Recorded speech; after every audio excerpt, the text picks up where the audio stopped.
Hey there, tonight we're uncovering why it truly sucked to be a Victorian chimney sweep.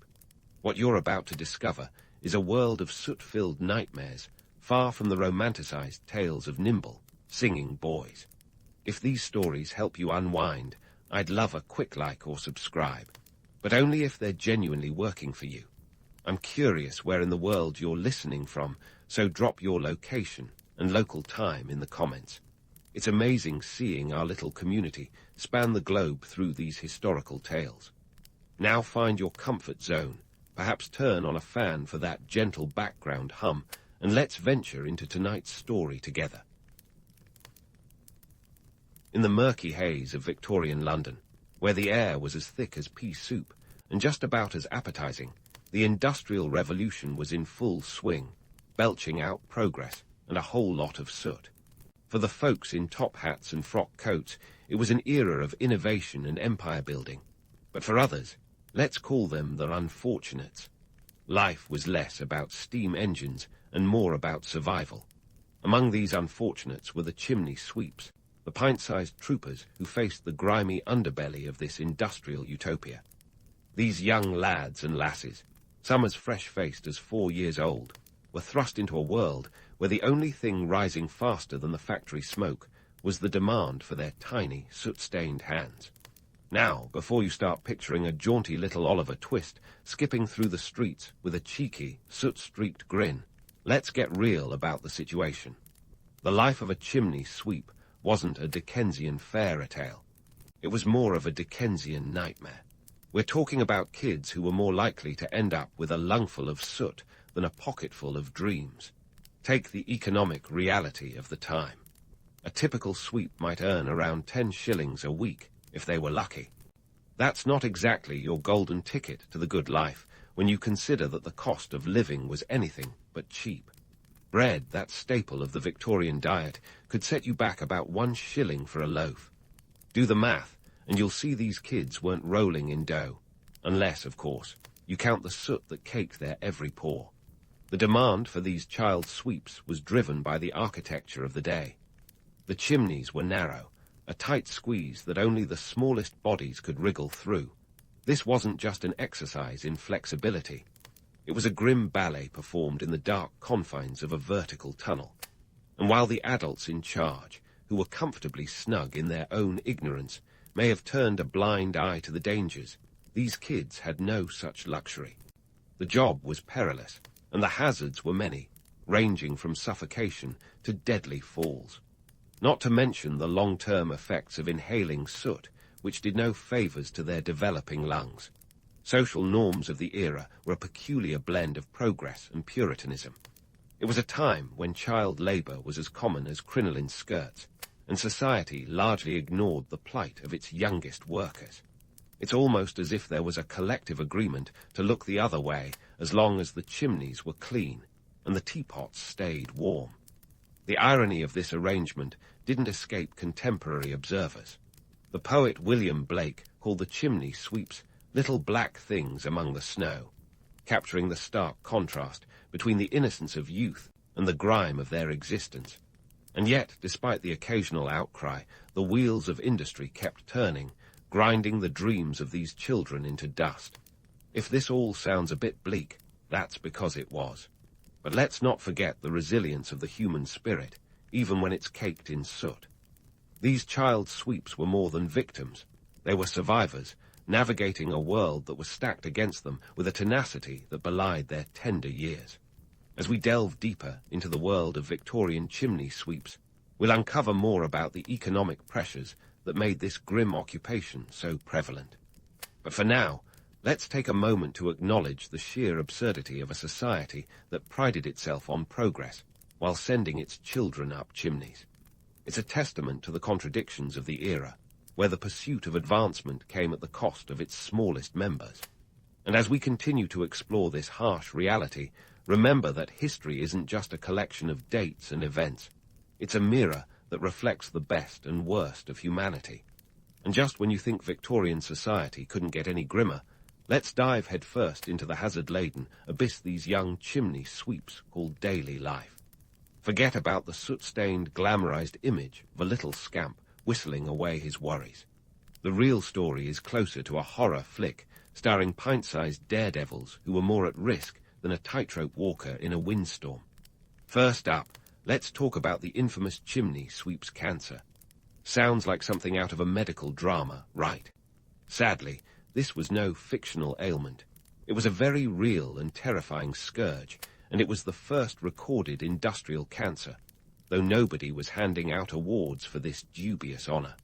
The culprit, soot, that blackened villain of industrial progress, containing carcinogens that made their way into the tender skin of these young sweeps. Imagine being just 8 years old and having to worry not only about falling, but about developing a deadly disease due to the very job that put bread, well, maybe a crust or two, on the table. The medical community of the time wasn't exactly rushing to diagnose these kids.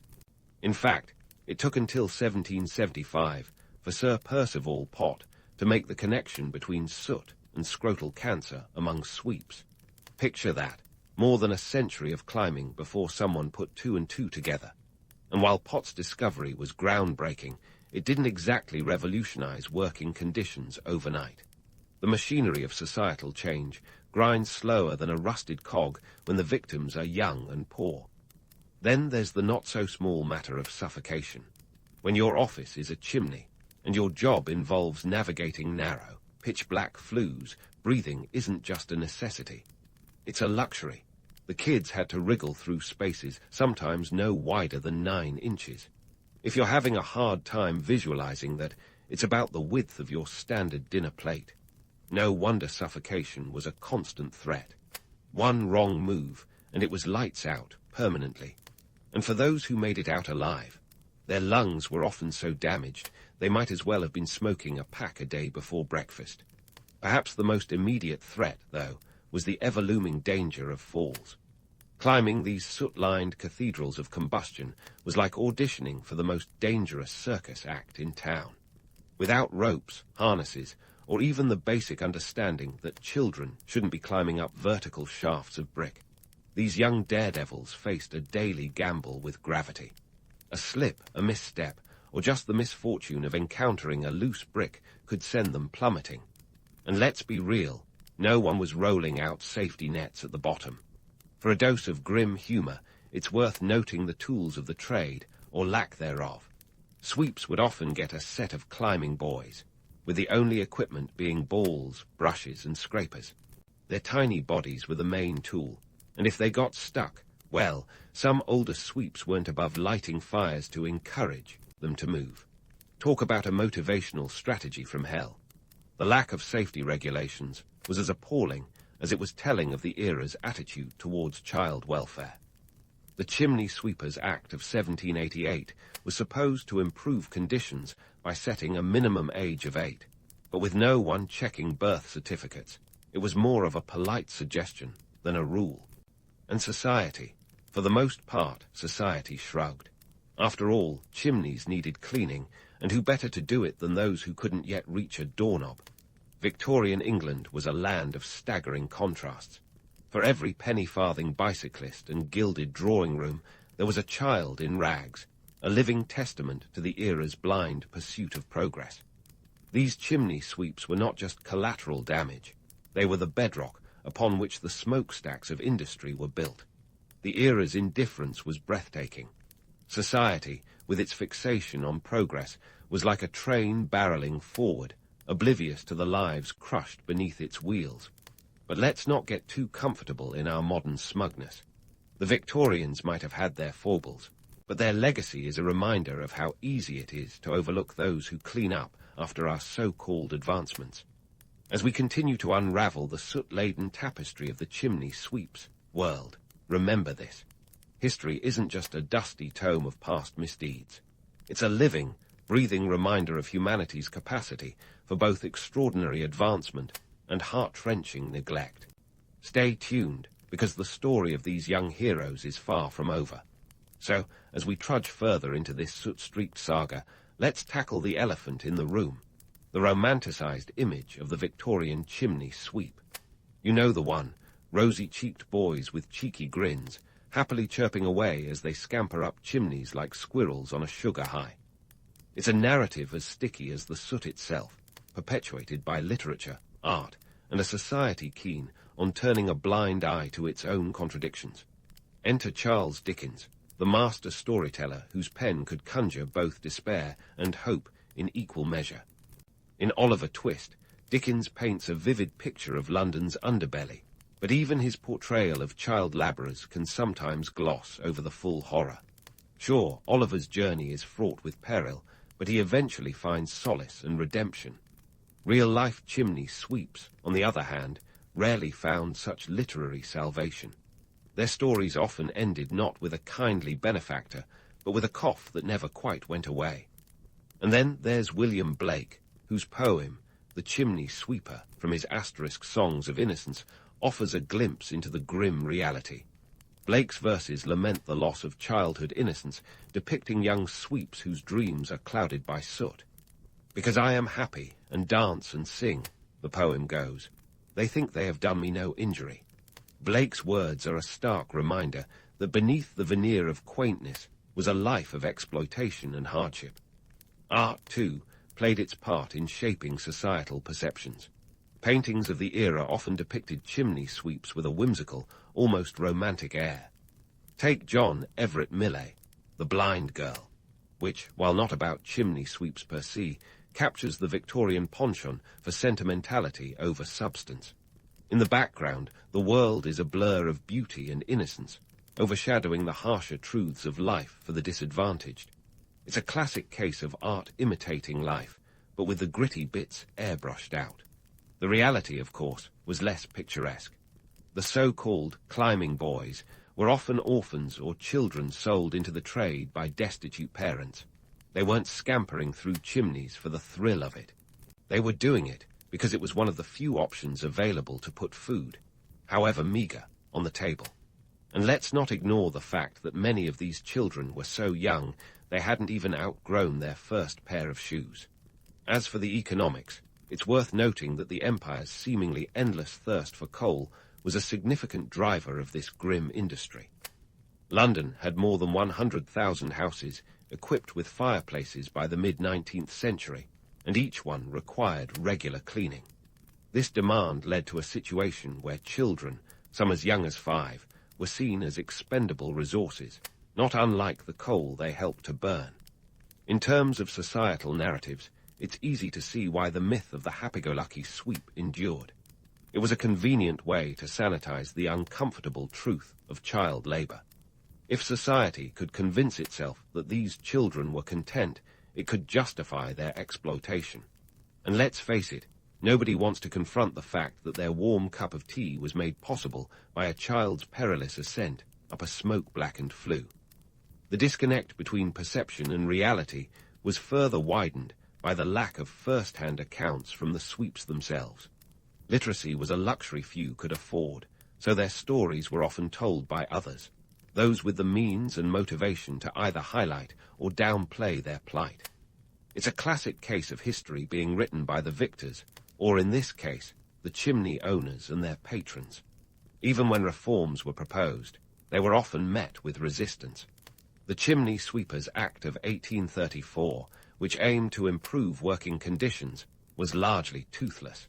It was as if society was saying, sure, let's make things better for them, while simultaneously ensuring that change was as slow as the molasses they might have used to coax reluctant climbers.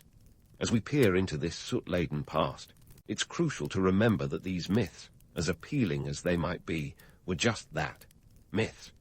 They serve to obscure the gritty reality of a child's life spent in darkness, navigating a vertical labyrinth with only the faint hope of daylight at the end.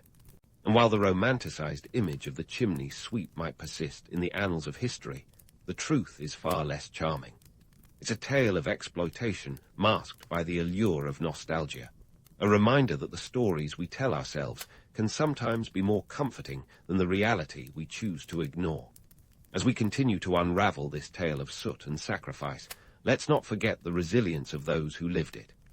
Despite the odds, these young sweeps carved out a place in history, their stories serving as a haunting testament to an era that was as grim as it was grand.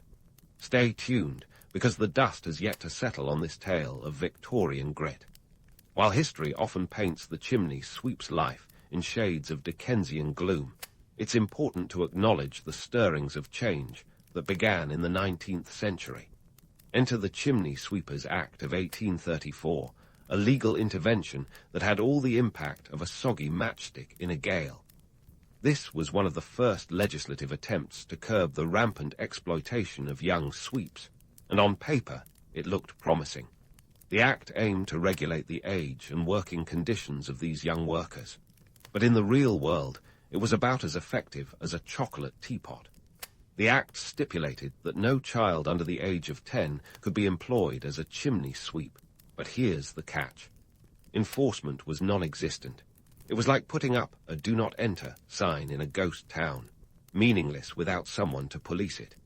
The reality was that chimney sweep masters, driven by economic necessity and a convenient blind spot for morality, often ignored these regulations. And who could blame them? With no inspectors knocking on doors, the act was more of a polite suggestion than an ironclad rule. And let's not forget the economic backdrop of this era. The Industrial Revolution was a double-edged sword, creating vast wealth for some while entrenching poverty for others. In a society where a loaf of bread could cost about a shilling, and the average weekly income for a sweep barely reached 10 shillings, the choice between compliance and survival was stark. It was a classic case of economic interests clashing with humanitarian concerns, a tension that would persist for decades. But change was in the air, carried on the sooty winds of reform. Enter the social reformers and activists of the time, those intrepid souls who saw the plight of the chimney sweeps as a blight on the moral fabric of society. These weren't your average do-gooders. They were a motley crew of campaigners, writers, and even clergy who took up the cause with a fervour that would make a zealot blush. One such figure was Lord Shaftesbury, Anthony Ashley Cooper, the 7th Earl of Shaftesbury, to be precise. A man with a name longer than his patience for social injustice, Shaftesbury was a tireless advocate for child welfare. His efforts were instrumental in pushing for the Chimney Sweepers Act of 1840, which further raised the minimum age for chimney sweeps to 16 and attempted to enforce better conditions. Now, we're talking about a man who believed in the power of action over words, a rarity in a world where many preferred the sound of their own voice to the cries of the oppressed. Shaftesbury's campaign wasn't just about legislative change. It was about changing hearts and minds. He understood the power of public opinion and wielded it like a master swordsman. Through speeches, pamphlets, and leveraging the burgeoning power of the press, he shone a spotlight on the grim realities faced by these chimney-scaling youngsters. His efforts were a rallying cry to a society that had grown comfortably numb to the suffering in its midst. But for every step forward, there was an inevitable step back. Because, of course, the gears of social change grind at a glacial pace, especially when they threaten the status quo. The 1840 Act, like its predecessor, suffered from poor enforcement. It was a bit like trying to hold back the tide with a teaspoon. The economic machine needed grease, and unfortunately, that often came in the form of child labour. Even as Shaftesbury and his ilk fought the good fight, the economic realities of the time were hard to ignore. London's insatiable appetite for coal and the resulting need for clean chimneys meant that demand for sweeps remained high. The construction boom saw buildings sprouting up like mushrooms, each with its own network of flues that needed regular cleaning. In this environment, the plight of the chimney sweep was often overshadowed by the relentless march of progress. Yet the reformers pressed on, undeterred by the sluggish pace of change. They knew that real progress required more than just legislation. It required a cultural shift.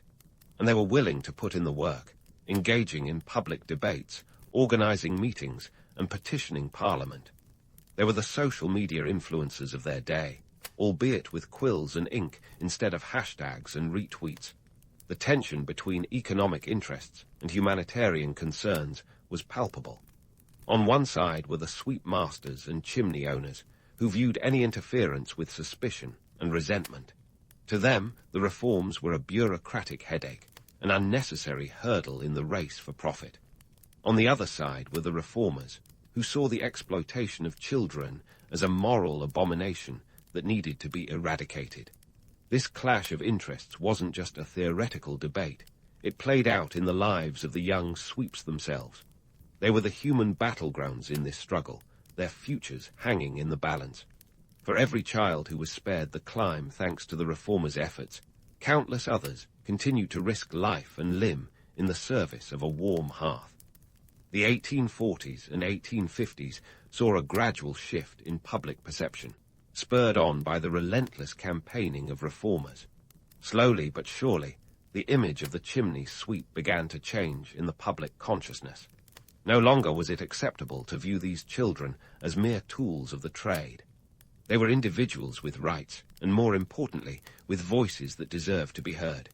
As the century wore on, the call for reform grew louder. More acts were passed, each one building on the last, like layers of paint on a weathered wall.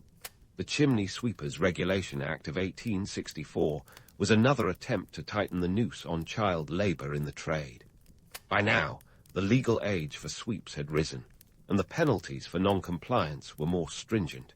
But as always, the devil was in the details, and enforcement remained a thorny issue. Ultimately, it took until the 1875 Chimney Sweepers Act to finally outlaw the use of climbing boys altogether. By then, the tide had turned, and society was ready to consign this grim chapter to the history books. But let's not kid ourselves. This wasn't a tale of overnight success. It was a slow, often painful process, with many false starts and setbacks along the way. Yet, despite the obstacles, the reformers' legacy endures. They were the unsung heroes in a battle for justice that transcended the interests of the day. Their work was a reminder that change is possible, even in the face of seemingly insurmountable odds. And while the story of the chimney sweeps is often told as a tale of woe, it's also a testament to the power of human compassion and the enduring fight for a fairer world. So, as we continue our journey through the soot-stained corridors of history, let's remember the lessons learned from this era. The story of the chimney sweeps is not just about the darkness of the past, but also about the light of reform and the tireless efforts of those who dared to make a difference. Stay tuned, because the saga of Victorian grit has a few more twists and turns before we reach the end. But before we pop the cork on our celebratory bottle of historical justice juice, let's take a moment to appreciate what really put the nail in the coffin of child chimney sweeps. Technology.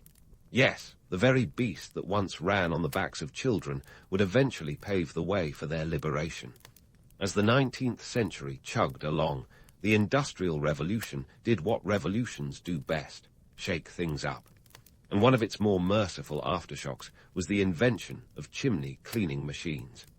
Imagine this: a contraption that could scrub the inner sanctums of a chimney without requiring a child to transform into a human pipe cleaner. These mechanical marvels began to gain traction in the mid-19th century, thanks to inventors like Joseph Glass, who introduced a set of canes and brushes that could be wielded from below. By the 1870s, technology had reached a point where these machines were not only feasible, but also economically viable. Goodbye, climbing boys. Hello, innovation. This technological shift didn't happen in a vacuum. It was part of a broader societal movement toward mechanization, one that saw machines slowly replacing manual labor across various industries. The steam engine, the spinning jenny, and those smoke-belching factories all paved the way for a world where human hands were no longer the only means of getting a dirty job done. And while technology has its own set of drawbacks, hello, job displacement, it's hard to argue against a machine that doesn't develop chimney sweeps cancer. But let's not give the machines all the credit. By the late 19th century, there was a growing wave of social consciousness that recognized child labor for what it was: a societal blight. Campaigns for child welfare were gaining momentum, and laws were slowly but surely beginning to reflect a newfound understanding that children were more than just miniature adults with tiny hands perfect for cleaning chimneys. The 1875 Chimney Sweepers Act didn't just outlaw the use of climbing boys. It was part of a broader legislative push to protect child workers across the board. This shift was emblematic of a larger cultural evolution. The Victorian era was drawing to a close, and with it, the romanticized image of childhood was beginning to take root. Literature, art, and even politics were starting to reflect the idea that children deserved more than just survival. They deserved a childhood. The grim reality of a soot-streaked existence was giving way to the notion of innocence and play, a shift that would eventually lead to the establishment of child labor laws in the early 20th century. As we fast forward to today, it's tempting to look back with a smug sense of superiority. But let's not pat ourselves on the back too quickly. Sure, we've come a long way since the days when sending a child up a chimney was considered business as usual. But the echoes of that era still reverberate in corners of the world where child labor remains a grim reality. According to the International Labour Organization, there are still an estimated 160 million children in labor globally, many in conditions that Victorian chimney sweeps would find all too familiar. Yet, if history teaches us anything, it's that change is possible, even in the face of entrenched systems. The story of the child chimney sweeps is a testament to the power of collective action and technological innovation to drive societal change. It reminds us that while the machinery of progress can be slow, it is relentless. And here's the kicker. The narrative of the chimney sweep isn't just a relic of the past. It's a cautionary tale that underscores the importance of vigilance in the ongoing fight for labor rights. The world may have more sophisticated tools and technologies now, but the basic human tendency to prioritize profit over people remains a constant. So what's the takeaway from this soot-laden saga? It's the age-old lesson that history has a way of repeating itself if we're not careful. The Victorian chimney sweep is a symbol of how far we've come, and a reminder of how far we still have to go. It's a story of exploitation and eventual redemption, a narrative arc that continues to play out in various forms around the globe. Ultimately, the end of the child chimney sweep wasn't just a victory for the children who no longer had to risk life and limb for a few shillings. It was a triumph for humanity, a step toward a world that values dignity and rights over profit and exploitation. And while we might not face the same challenges today, the spirit of reform that drove the change remains as relevant as ever. So, as you tuck into your modern comforts, perhaps cozy by a fireplace that's more decorative than functional, spare a thought for the pint-sized daredevils who climbed the chimneys of Victorian England. Their story is more than just a grim chapter in history. It's a reminder that progress is hard-won, but oh so worth it. And with that, let's raise a metaphorical glass to the unsung heroes who paved the way for the labor rights we enjoy today, a testament to the resilience of the human spirit, even when it's caked in soot. In the bustling corridors of late 17th century Russia, where intrigue was as common as borscht, and backstabbing was practically a national sport, a young boy named Peter was far more interested in fiddling with his toy soldiers than participating in royal politics. Born in 1672, Peter Alexeyevich Romanov, who'd later earned the moniker the Great with a capital G, was the 14th child of Tsar Alexis. Yes, you heard that right, 14th. Because in those days, child mortality was such that you practically had to hedge your bets with a full football team and a few subs. Now, Peter's childhood wasn't your standard fairy tale of golden cradles and lullabies. Oh no, his early years were more Game of Thrones than Peter Pan. When Peter was just 4, his father, Tsar Alexis, kicked the bucket, leaving a rather awkward power vacuum. Enter stage left. Peter's half-sister, Sophia, who took the reins as regent with all the stealth of a seasoned chess player. The Russian court was a veritable minefield of shifting allegiances and whispered plots, but young Peter wasn't exactly getting involved in these grown-up games. Instead, he was busy building fortresses out of plaster and wood, dreaming of battles rather than bureaucracies. Fast forward to 1682, and the court became a veritable powder keg when Peter was declared co-Tsar with his half-brother Ivan V. Picture it, 2 kids on the throne, neither of whom had hit puberty. But don't let the titles fool you. Sophia was effectively running the show. Peter, meanwhile, was off tinkering with mechanical devices and throwing himself into military drills like a boy possessed. Forget the throne room.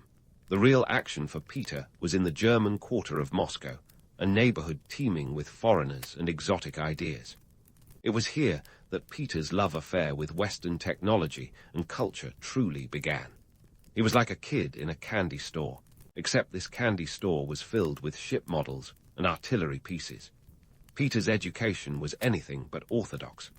Unlike your typical royal who might have been learning about lineage and diplomacy, Peter was tutored by a motley crew of foreigners who fed his insatiable curiosity about all things nautical and mechanical. Imagine a royal syllabus that included shipbuilding and cannon firing, hardly your average princely curriculum.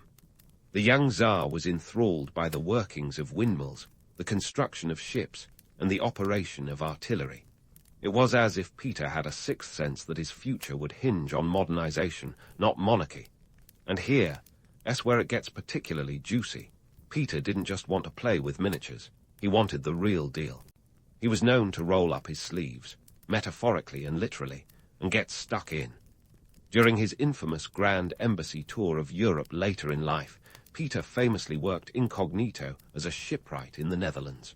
But that hands-on approach wasn't just a phase, it was rooted in his formative years. As a teenager, he built a boat. Yes, a whole boat, just for kicks. It was the kind of project that would send most royals into a tizzy, but for Peter, it was a Saturday afternoon well spent. Now let's clear up a common misconception. Peter's interest in carpentry wasn't just about a boy playing with grown-up toys. It was part of a broader, more strategic vision. Russia, vast as it was, had a serious maritime deficiency. Think of it as a landlocked giant with a severe case of water envy. Peter saw ships as the key to unlocking the potential of his sprawling empire. By understanding the nuts and bolts of shipbuilding, he was laying the groundwork for Russia's emergence as a naval power, a vision that would eventually lead to the creation of the Russian Navy and the founding of St. Petersburg, a window to the West, quite literally. But let's not get ahead of ourselves. In his youth, Peter's enthusiasm for all things technical must have seemed bizarre to the hidebound nobility who were more interested in feathering their own nests than in wooden hulls. Yet his eccentricities were not without purpose. By surrounding himself with skilled craftsmen and engineers, Peter was assembling a team that would help him drag Russia, sometimes kicking and screaming, into the modern age. So there we have young Peter, a boy with a crown and a toolkit, navigating a world that was as turbulent as the seas he longed to conquer. His story is one of contradictions. A royal who preferred the company of carpenters to courtiers, a child of privilege who chose the hammer over the scepter. And as we delve deeper into his life, we'll see how these early passions for the practical and the mechanical were not mere distractions, but the very foundation of his future as a reformer. Stay tuned, because if you think the early years were a wild ride, just wait until Peter gets his hands on the helm of the Russian state. In the grand theatre of history, Peter the Great was about to embark on his European tour, a diplomatic odyssey known as the Grand Embassy that was as ambitious as it was unconventional. Imagine a nearly 7-foot-tall Russian Tsar trying to blend in while traipsing around Western Europe in the late 17th century. Spoiler alert, he wasn't exactly incognito. At a time when the average height hovered around 5.5 feet, Peter was a veritable skyscraper of a man, and that was before he opened his mouth with his booming, heavily accented Russian. Yet blend in he tried, traveling under the alias of Sergeant Pyotr Mikhailov. Not exactly James Bond, but hey, everyone starts somewhere. Peter had no illusions about the state of Russian affairs.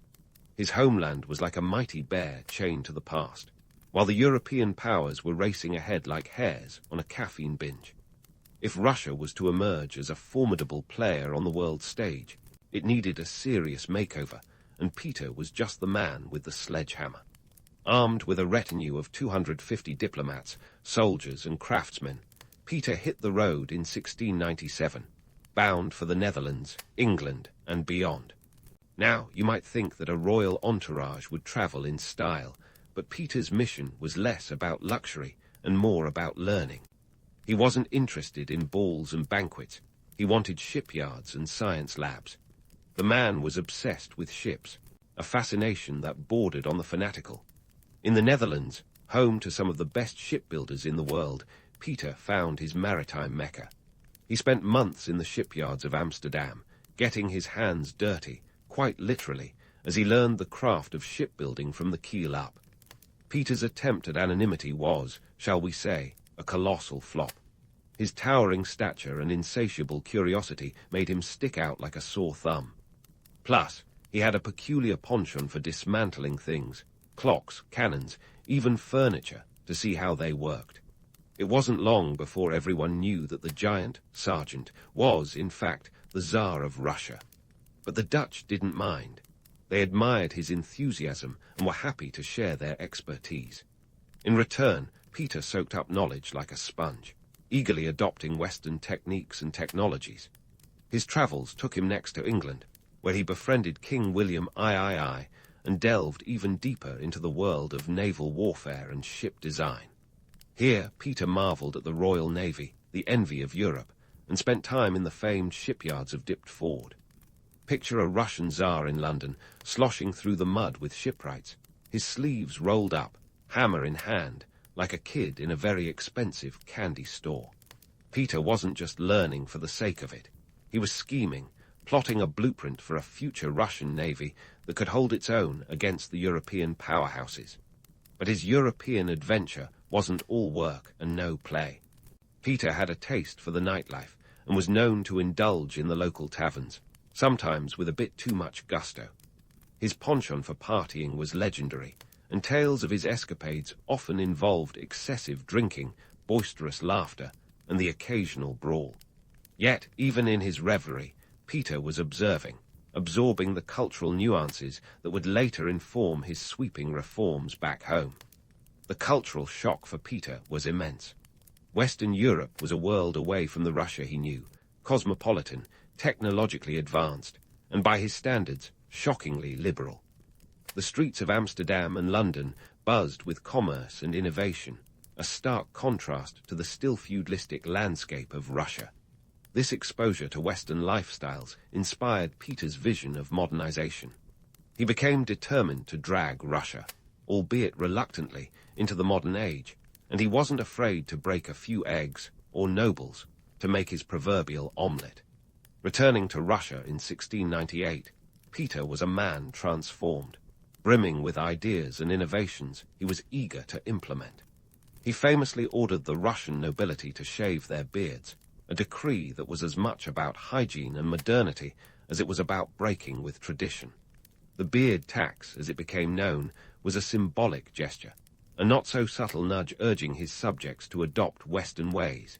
It was Peter's version of a cultural wake-up call, and it was about as popular as a snowstorm in July. But let's not romanticize it too much. Peter's modernization efforts were often met with fierce resistance. The nobility, deeply entrenched in their old ways, were about as enthusiastic as a bear at a vegetarian buffet. Yet Peter was undeterred. He instituted sweeping reforms across the military, government, and church, often ruling with an iron fist to ensure compliance. Critics might call it tyranny, but Peter saw it as tough love, the necessary means to a more glorious end. The economic implications of Peter's European sojourn were profound. He returned with not just ideas, but also skilled craftsmen, engineers, and military advisors who would help lay the foundation for Russia's industrial and military prowess. The import of Western technology and expertise accelerated Russia's development, transforming it from a backwater into a burgeoning empire.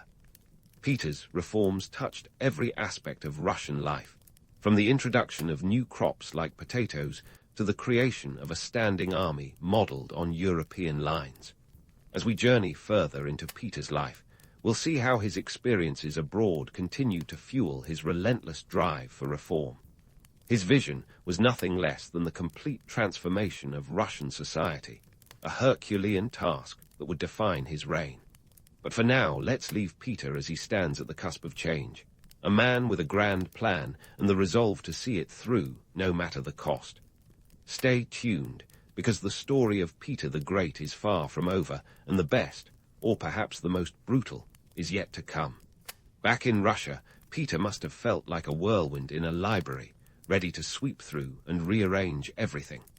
Upon his return, the country was like an old clock, ticking along with rusty gears that Peter was itching to overhaul.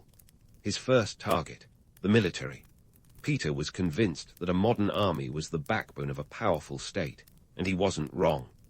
At the time, Russia's military was more medieval than modern, relying heavily on cavalry and the kind of battle tactics that might have impressed Genghis Khan, but wouldn't cut it against the disciplined ranks of Europe. So Peter hit the reset button. He introduced a standing army, structured with the precision of a Swiss watch. Gone were the days of temporary levies. This was the era of professional soldiers. The army grew to over 200,000 troops by 1725, a staggering number when you consider the Russian population was around 15 million. But this was no mere numbers game. Peter brought in European officers to train his men, implementing tactics that would make any drill sergeant proud. The Russian army was slowly being transformed into a force that could stand toe-to-toe with its Western counterparts. And what about the Navy? Remember Peter's obsession with ships? Well, it wasn't just a phase. He envisioned a fleet that could patrol Russia's newfound window to the west, the Baltic Sea. By 1725, Peter's fleet boasted around 50 battleships and 800 smaller vessels. The construction of these ships wasn't cheap, but Peter wasn't shy about dipping into the state coffers. After all, he believed a strong navy was crucial for Russia's future. The cost, enormous, but for Peter, it was an investment in Russia's destiny. Now, let's talk about that infamous beard tax. Picture this. Russia, a land of proud, flowing beards, suddenly faced with the decree that beards were out and clean-shaven was in. To enforce this, Peter slapped on a beard tax, charging nobles 100 rubles a year, a hefty price when you consider that a skilled craftsman earned about 70 rubles annually. For Peter, this wasn't just about fashion. It was a cultural statement, a symbol of Russia's break with its past and its embrace of European modernity. But let's be real. Telling Russian men to shave their beards was like telling the French to give up wine. It didn't go over smoothly. Resistance came in waves. The Russian Orthodox Church, for one, was not amused. They viewed beards as sacred, a divine gift. To them, Peter's decree was practically heresy. And it wasn't just the church that grumbled. Across the country, there was a growing sense of unrest. Peter's reforms were as popular as a tax audit. The old guard, the boyars, were particularly peeved. These were the aristocrats who had grown comfortable in their traditional roles, and Peter's push for modernization was like a bull in their antique shop. Unsurprisingly, this resistance sometimes boiled over into outright rebellion. The most notorious was the Streltsy uprising of 1698. The Streltsy, an elite military corps, had been sidelined by Peter's reforms.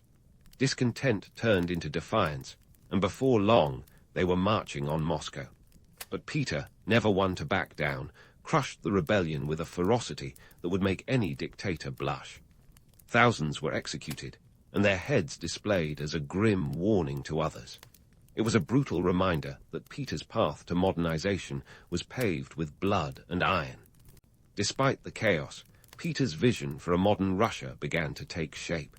His reforms extended beyond the military and facial hair. He revamped the Russian government, introducing a Senate to streamline administration. Though, unlike today, this Senate was more about execution than debate. Peter also founded the Table of Ranks, a new system that allowed commoners to rise through the bureaucratic and military ranks. It was a meritocracy in a land ruled by birthrights, a radical idea that shook the old aristocracy to its core. Economically, Peter was a man on a mission. He established new industries, from textiles to metallurgy, aiming to reduce Russia's reliance on imports. He even introduced a head tax, a per capita levy that hit every Russian peasant, hardly a popular move, but effective in filling the state treasury. These funds fueled Peter's ambitious projects, from shipbuilding to the founding of new cities. St. Petersburg, his crowning achievement, was built from scratch on the swampy banks of the Neva River. It was a modern marvel, a testament to Peter's vision and determination, even if it cost thousands of lives in its construction. Let's not sugarcoat it. Peter's reforms were costly in every sense of the word. Financially, they drained the state, with military expenses alone consuming up to 75% of the budget. Socially, they disrupted the fabric of Russian life. For many, Peter's modernization felt more like westernization, an imposition of foreign values. But Peter was relentless. He believed that the ends justified the means, that the pain of change was a necessary step toward greatness. So there we have it, a Russia in flux, caught between tradition and transformation, guided by a Tsar whose vision was as grand as it was ruthless. Peter was a man who saw the future and dragged his country, kicking and screaming, into it. And while the road was rocky, with resistance at every turn, Peter's reforms laid the groundwork for a stronger, more centralized Russian state. The cost was high, the resistance fierce, but Peter's legacy was beginning to take shape. As we continue this journey, let's keep our eyes on the horizon. Peter's story is far from over, and his reforms will ripple through Russian history, leaving an indelible mark on the nation he sought to transform. Stay tuned, because if you thought the beard tax was controversial, just wait until Peter tackles the church and the succession. The saga of Peter the Great is one of ambition, innovation, and at times, outright tyranny. But for now, let's leave our towering Tsar as he stands at the helm of his reformist ship, charting a course through treacherous waters toward a modern Russian empire. Peter the Great stood poised on the precipice of monumental change, ready to tackle a project that would redefine Russia's landscape, literally. Enter St. Petersburg, Peter's grand vision for a modern metropolis that would serve as Russia's window to the West. A city built on ambition, waterlogged land, and the sheer willpower of one determined Tsar. But before you picture a gleaming cityscape of Baroque architecture and elegant canals, hold that thought.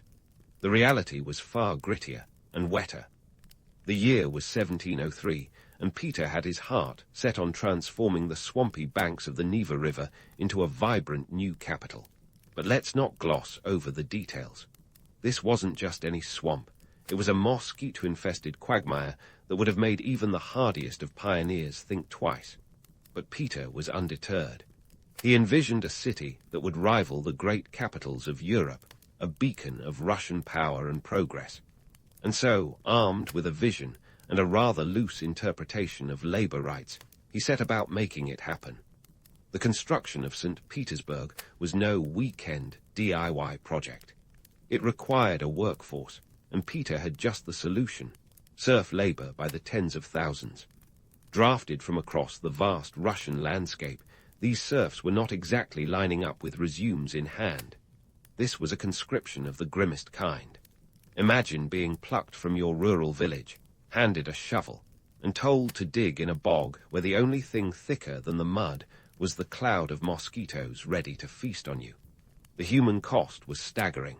It's estimated that over 30,000 workers perished during the city's construction. That's right. St. Petersburg was built on bones as much as on bricks. Yet Peter, with his eyes on the prize, pressed on, seemingly unfazed by the rising death toll. It was this relentless drive that earned him both admiration and infamy. To Peter, the ends justified the means, but those means were as brutal as they come. And what about the conditions?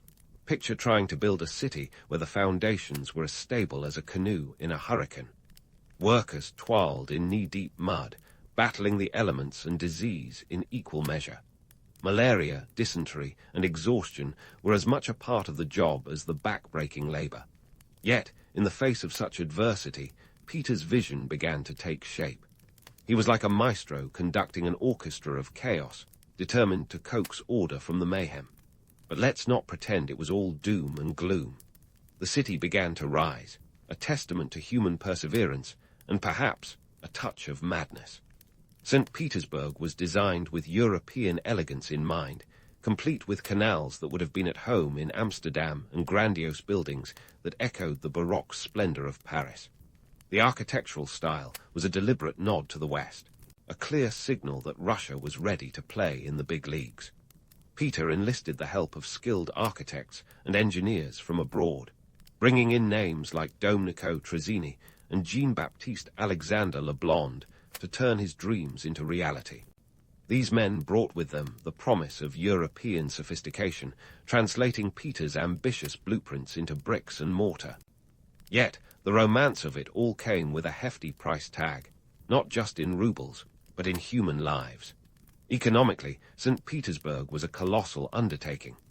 The sheer cost of materials, labor, and logistics was enough to make any treasurer break out in a cold sweat. But Peter, ever the pragmatist with a penchant for grand gestures, saw this as an investment in Russia's future. The city wasn't just a new capital.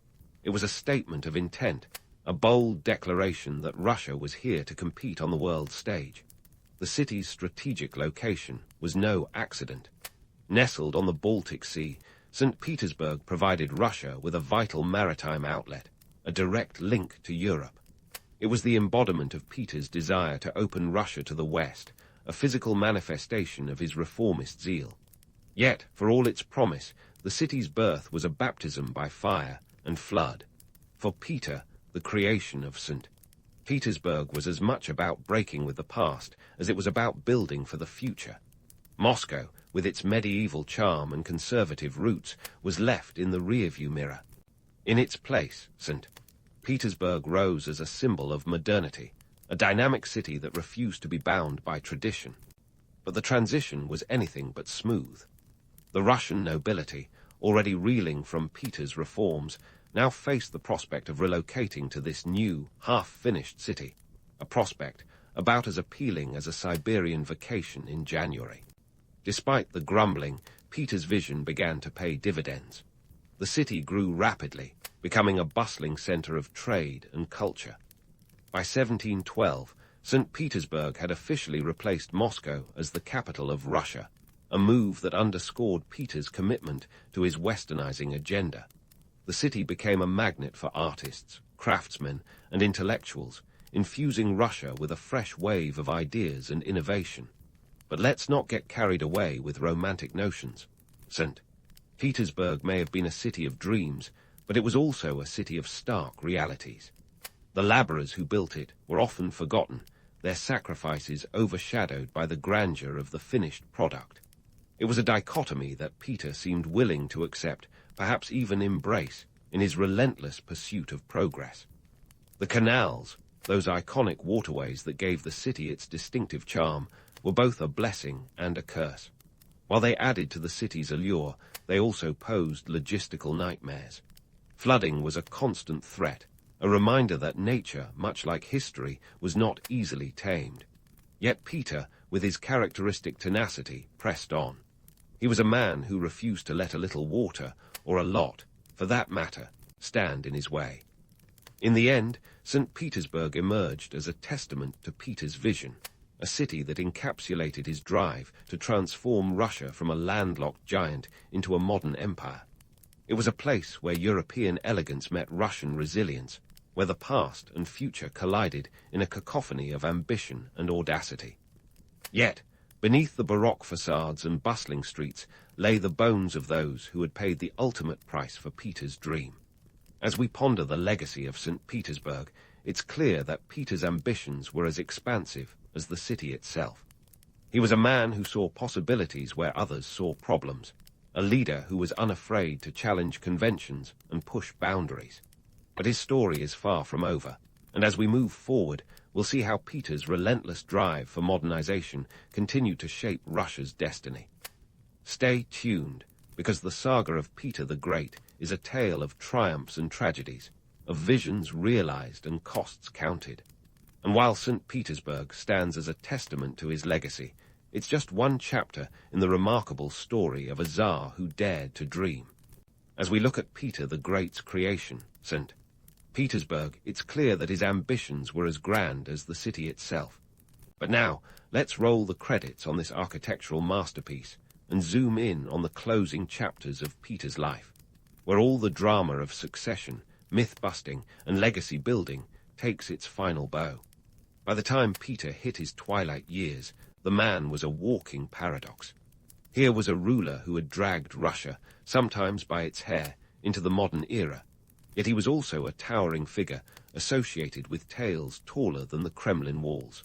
For starters, the myth of Peter's colossal stature deserves a reality check. Contrary to the image of a near 7-foot giant, Peter stood at a more modest 6 feet 7 inches. Still a skyscraper by 18th century standards, but not quite the Gulliver some stories suggest. His height did add to his legend, making him a larger-than-life figure both literally and metaphorically, but it's time to deflate that balloon just a touch. Moving on from myths to matters more mortal, let's talk about Peter's last years and the succession saga that unfolded. As Peter aged, his health started to mirror the turbulent seas he loved so much, unpredictable and often stormy. By 1724, Peter's body began to betray him, plagued by a urinary tract infection that would eventually prove fatal. His death in 1725 at the age of 52 was a curtain drop on a life that had been as full of plot twists as a Russian novel.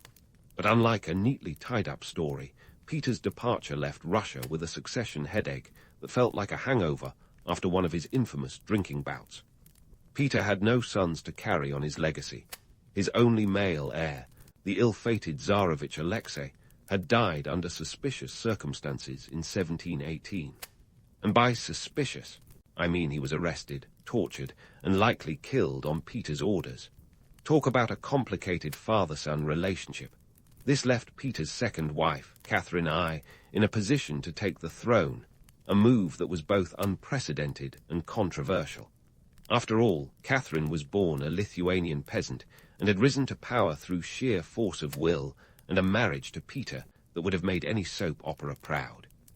Catherine's ascension to the throne marked the first time a woman ruled Russia in her own right, setting a precedent for future empresses. However, her reign was shaky at best, lasting just 2 years until her death in 1727. During her short stint, the real power was often in the hands of Alexander Menshikov, a trusted advisor and quintessential power-behind-the-throne character.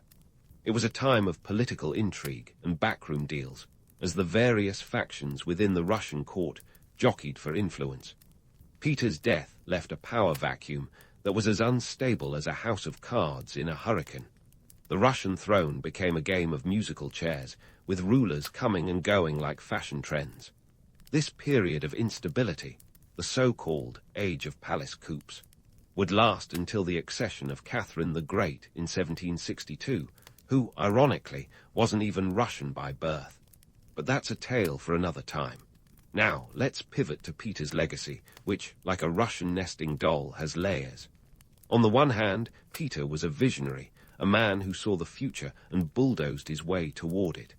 His reforms transformed Russia from a medieval backwater into a major European power.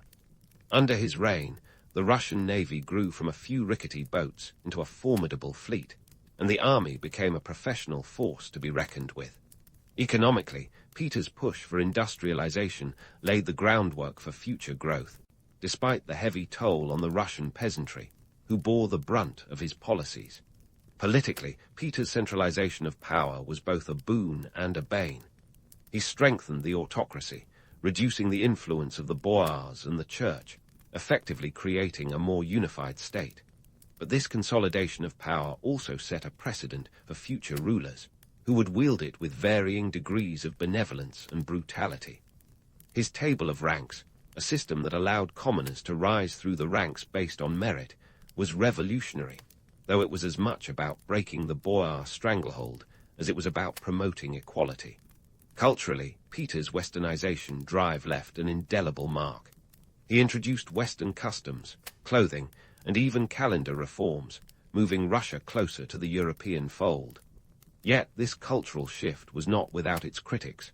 For many Russians, Peter's reforms felt like an alien imposition, a betrayal of traditional values. It's a classic tale of progress versus preservation, a debate that resonates even today. And then there's the human cost. Peter's reign was marked by a relentless pursuit of modernization, often at the expense of his subjects. His conscription of serfs for massive projects like St. Petersburg took a heavy toll, and his reforms were often brutal in their implementation. The beard tax, the forced relocation of nobles, the suppression of dissent, all were part of a ruler who believed the ends justified the means, regardless of the collateral damage. So what do we make of Peter the Great? Was he a tyrant or a trailblazer, a reformer or a ruthless autocrat? The answer, like most things in history, isn't black and white. Peter was a man of contradictions, a visionary with a penchant for pragmatism, an innovator who wasn't afraid to get his hands dirty, both literally and figuratively.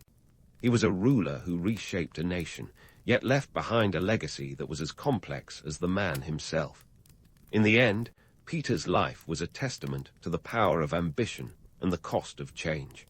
He was a leader who dared to dream big, and in doing so, altered the course of Russian history. His legacy is a mosaic of triumph and tragedy, vision and violence, a reminder that history is made not just by the deeds of great men, but by the lives they touch and the worlds they transform. As we close the book on Peter the Great, we're left with a portrait of a ruler who was as enigmatic as he was extraordinary. His life was a symphony of sweeping reforms and harsh realities, a story that continues to echo through the annals of history. So here, as to Peter, the Tsar who dared to dream, and to the indelible mark he left on Russia, a legacy as vast and enduring as the empire he sought to forge. In the dusty plains of ancient Greece, where the air was thick with ambition and olive oil, a curious tradition began to unfold around 776 BCE. This was the original launch of the Olympic Games, a spectacle that was part athletic showdown, part religious festival, and part ancient precursor to modern reality TV. Yes, the Olympics were where muscle met myth, and where the line between divine favor and human prowess was as blurry as a toga in a spin cycle. Now, let's not kid ourselves. The Olympics weren't just about who could throw a discus the farthest, or who could run the fastest naked. Because yes, they competed in the buff, which certainly added an element of vulnerability to the proceedings. These games were a stage for showcasing the political and economic power of Greek city-states. They were essentially a multi-day ad campaign where the message was, "Our city-state is better than yours, and here's some brawn to prove it." The tradition has its roots tangled in myth, as most things in Greece do. One popular legend credits Heracles, the son of Zeus, with founding the games.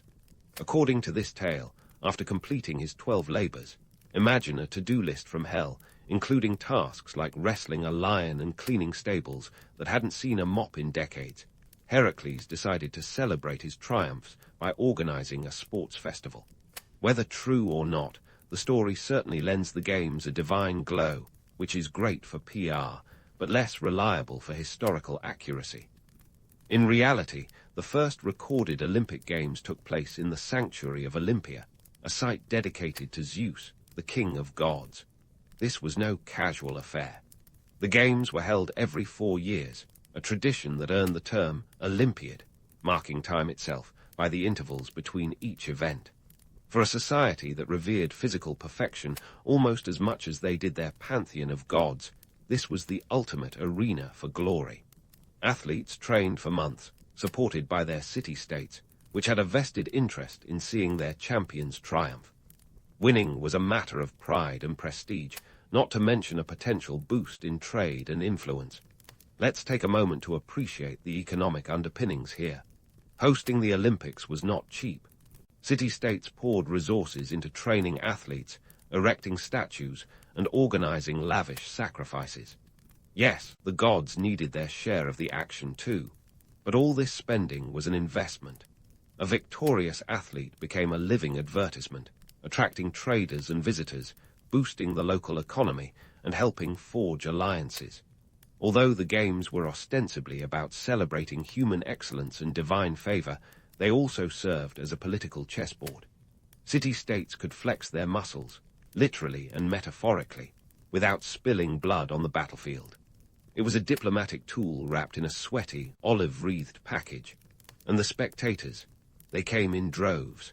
From the humblest farmer to the most powerful aristocrat, everyone gathered to watch the games. It was a communal event, a break from the daily grind, and a chance to partake in a shared cultural experience. Not unlike today's sports events, where fans unite in their love of the game, and let's be honest, a bit of spectacle. But let's not forget the darker side of this ancient athletic tradition. The mythic glimmer of the Olympics sometimes obscures the less glamorous realities. For instance, the games were only open to free-born Greek men. Women were neither allowed to compete nor, in most cases, even spectate, with exceptions made for priestesses. The penalty for a woman caught sneaking in was, theoretically, being thrown off a cliff, though there's scant evidence this was ever enforced. Still, it adds a certain edge to the proceedings, doesn't it? Moreover, the athletes were not the amateur sportsmen we romanticize today. These were seasoned professionals, often living on the dime of wealthy patrons who expected results. The stakes were high. Victory could mean lifelong fame, while failure could lead to obscurity, or worse, debt and disgrace. And then there were the rules, or lack thereof.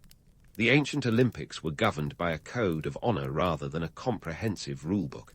Events like pancration, a no-holds-barred mix of boxing and wrestling, were less about technique and more about surviving to see another day. The brutality was as much a part of the games as the glory. So, were the ancient Olympics a noble pursuit of excellence, or just a testosterone-fueled spectacle with a religious overlay? The answer is a bit of both. They were a celebration of human potential, a demonstration of city-state rivalry, and an opportunity for economic gain. They were a testament to the complexity and contradictions of ancient Greek society, a society that, much like ours, loved a good story, especially one with heroes, villains, and a chance to cheer from the sidelines. As we dig deeper into the origins of the Olympics, it's clear these games were as much about the people who watched as those who competed. They were a mirror reflecting the values, aspirations, and flaws of a civilization that continues to fascinate us. And like any good story, the ancient Olympics were not just about the event itself, but about what it represented, a slice of history where myth and reality blurred, and the quest for glory was as eternal as the gods themselves. So, what exactly went down in those dusty arenas under the blazing Greek sun? Let's start with the showstopper, pancration. Think of it as the ancient precursor to modern MMA, but with a few more liberties taken.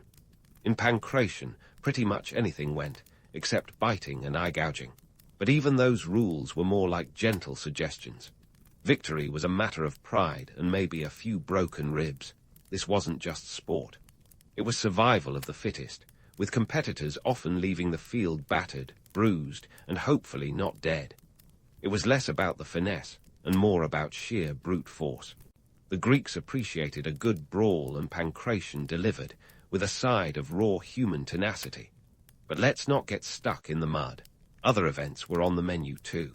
Take the stadion, a straight-up sprint that was the original Olympic event. The length, about 192 meters, or the equivalent of a full-on dash across 2 football fields. This was the event that crowned the fastest man in Greece. If you crossed that finish line first, you might not have won a gold medal, but you definitely earned a place in the annals of history, and maybe a few free dinners back home. For those who thought one lap was too easy, the Greeks cooked up the diaiolos, essentially a double-length stadion race. And if that wasn't enough, there was the delicious, a grueling long-distance race that could stretch up to 24 laps around the track. Talk about endurance. These athletes had legs of steel. Forget your Sunday jog. This was a test of stamina that demanded intense dedication and a lung capacity that would make a whale jealous. Then there was the pentathlon, a 5-event combination that was the ultimate test of versatility. Athletes competed in the stadion, long jump, discus throw, javelin throw, and wrestling. Imagine the athletic prowess needed to excel in such varied disciplines. The long jump, for instance, involved holding weights to propel oneself further, a kind of DIY rocket science with rocks. the discus and javelin throws. They were less about hitting a target and more about demonstrating strength and technique. And wrestling was all about skill, strategy, and a good grip. The pentathlon was about being the Renaissance athlete of its time, showing off a combination of speed, strength, and cunning. Now, if you think the training for these events was a walk in the Acropolis, think again. Athletes trained year-round and lived like Spartan monks. Their routines were intense, grueling, and often involved special diets and exercises that would make today's fitness influencers break a sweat just thinking about it. They used halteres, stone weights, for strength training, and their diets were rich in barley, cheese, and figs, not exactly your typical protein shake. Coaches and athletes honed every aspect of their performance, and yes, they even had a kind of protein powder made from ground-up animal bones. Sounds delicious, right? But why all this effort? Because winning wasn't just about personal glory. Victors could enjoy a lifetime of perks, tax breaks, front-row seats at the theater, and enough fame to make a Kardashian jealous.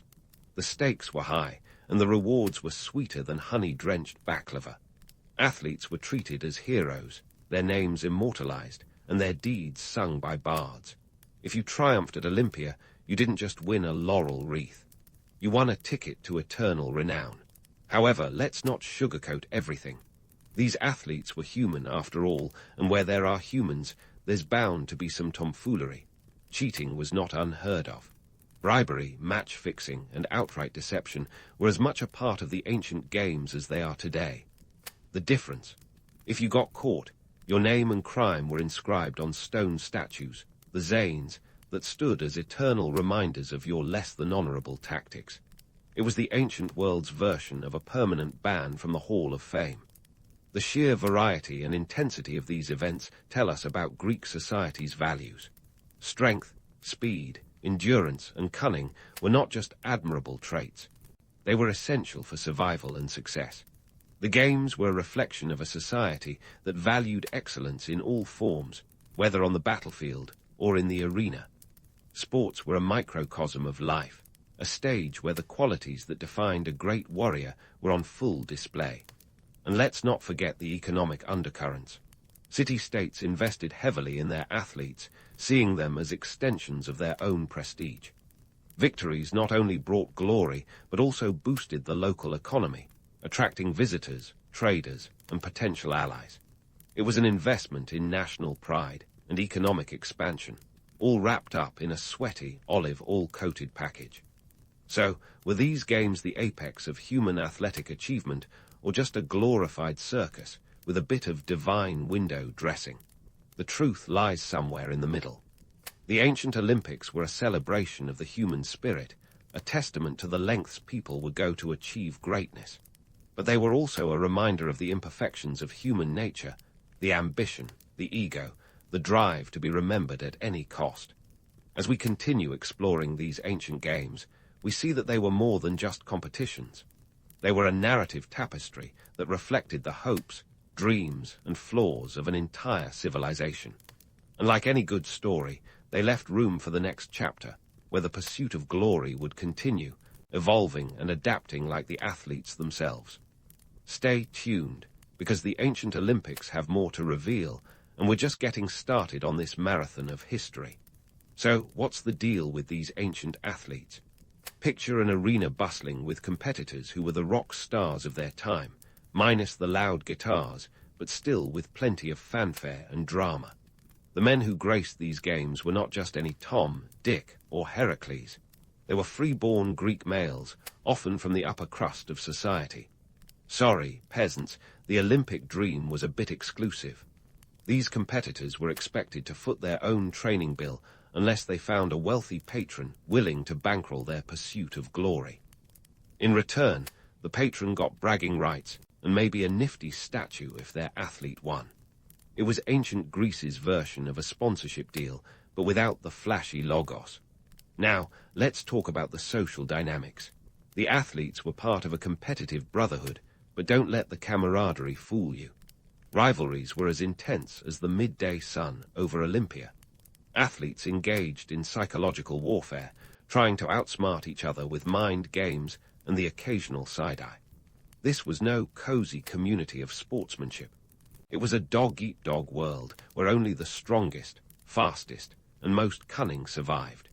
The stakes, eternal fame or eternal shame, and nobody wanted to be remembered as the guy who tripped over his own feet in the stadium. And then there were the trainers, the unsung heroes, or villains, depending on your perspective. They were the drill sergeants of the ancient sporting world, pushing athletes to their limits with relentless training regimens. These guys knew every trick in the book to enhance performance, from diet tweaks to psychological boosts. If an athlete succeeded, the trainer basked in reflected glory. If they failed, well, let's just say the trainer might want to avoid the local agora for a while. Now, let's wade into the murky waters of gender politics. Women's roles in the ancient Olympic Games were as limited as a toga at a nudist colony. While men were busy competing, women were largely relegated to the sidelines, managing households, and if they were lucky, attending the Heraean Games, a separate festival for women, held in honor of Hera. It was essentially the B-side of the Olympic record, with a lot less fanfare and fewer events. Women raced in their own version of the stadium, but the stakes were nowhere near the same. Victories didn't bring the same level of fame or fortune, just a ceremonial crown and the satisfaction of having participated. The exclusion of women from the Olympics was justified in the name of tradition, with a sprinkle of religious and cultural rationale. The Greeks believed that the Games were a sacred event, honoring Zeus, and that the presence of women apart from priestesses would somehow desecrate the proceedings. It's a convenient narrative that kept women out of the picture and preserved the male-dominated status quo. The few women who dared to challenge this exclusion, like Cleopatra, who snuck in disguised as a trainer, faced severe penalties if caught. The punishment: a potential cliff dive without a safety net, a deterrent as sharp as the cliffs themselves. But despite these barriers, women found ways to exert influence. Wealthy women could sponsor chariot teams, a loophole that allowed them to taste the thrill of victory without setting foot in the arena.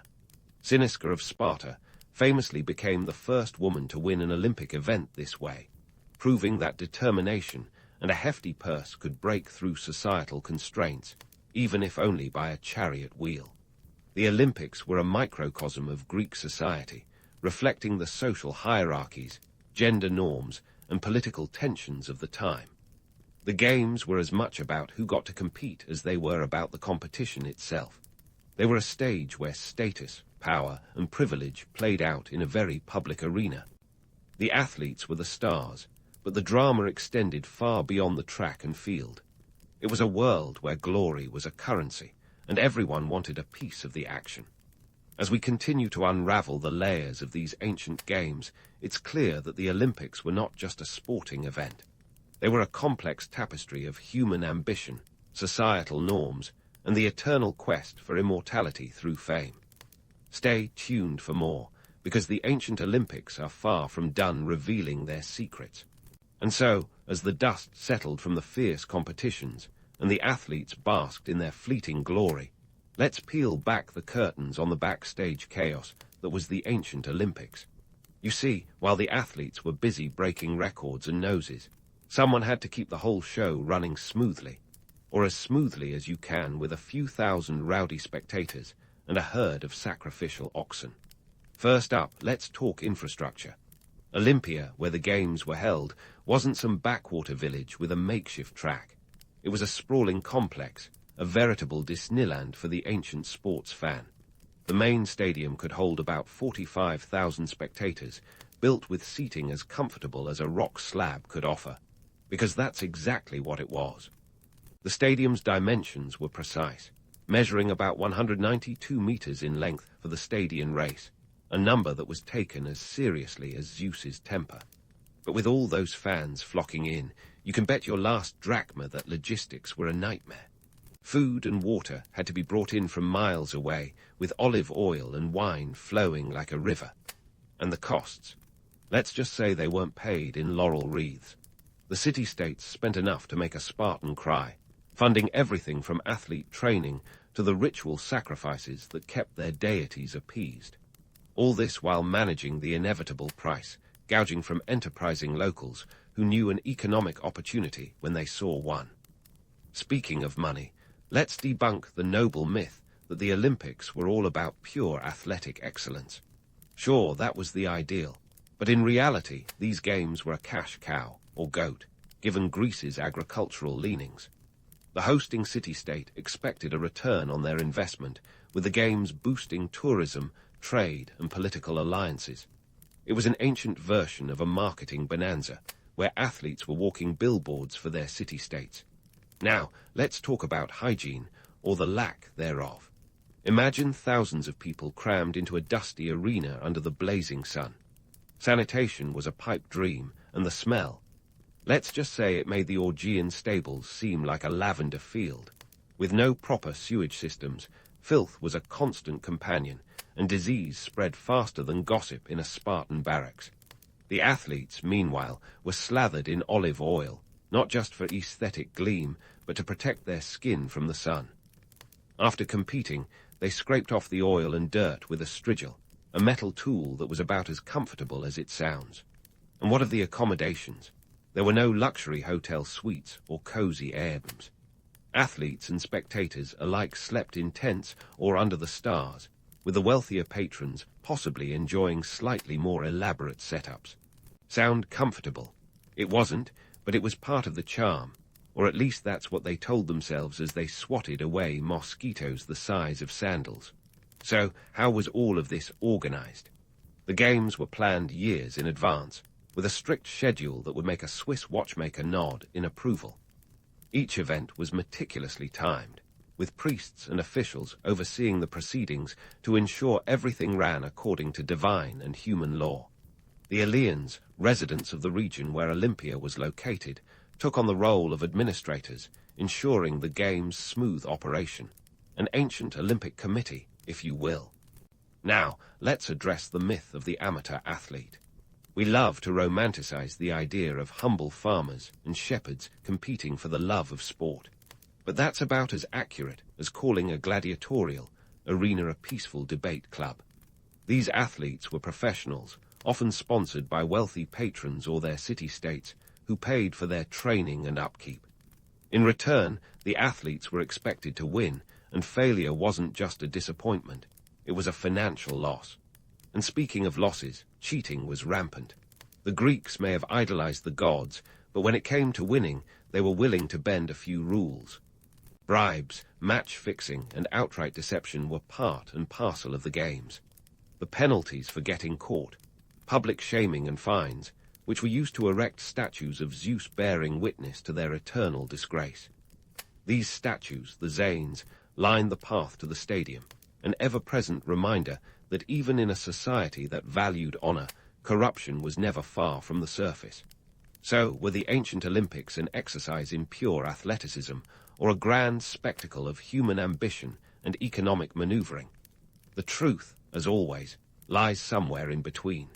The games were a reflection of Greek society, with all its grandeur and flaws, a stage where ideals and realities collided like chariots in a race. As we continue to explore this fascinating world, remember that the Olympics were more than just a series of competitions. They were a cultural phenomenon, a testament to human endurance, ingenuity, and the eternal quest for glory. But they're not done revealing their secrets just yet. Stay tuned for the next chapter, where we'll dive deeper into the stories and scandals that made the ancient Olympics the epic saga they were. As the dust of history settled over the ancient Olympic Games, their echoes lingered like an old song you can't quite forget.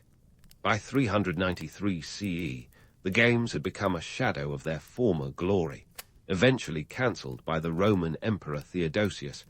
He wasn't just a party pooper with a grudge against sports. This was part of a broader campaign to suppress pagan practices in favor of Christianity.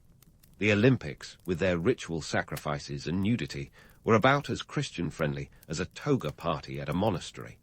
But let's not mourn the games too quickly. While they faded into obscurity, the spirit of competition lived on, waiting for its cue to re-emerge. Fast forward to the 19th century, when a Frenchman with a flair for nostalgia, Baron Pierre de Coubertin, stumbled upon the idea of reviving the Olympics. Inspired by the ancient games' blend of athletic prowess and international camaraderie, he proposed a modern version that would unite athletes from around the world. A bit idealistic, sure, but that's what visions are made of. The first modern Olympics were held in 1896 in Athens, Greece, a fitting nod to their roots. It was like dusting off an old record and playing it on a shiny new turntable.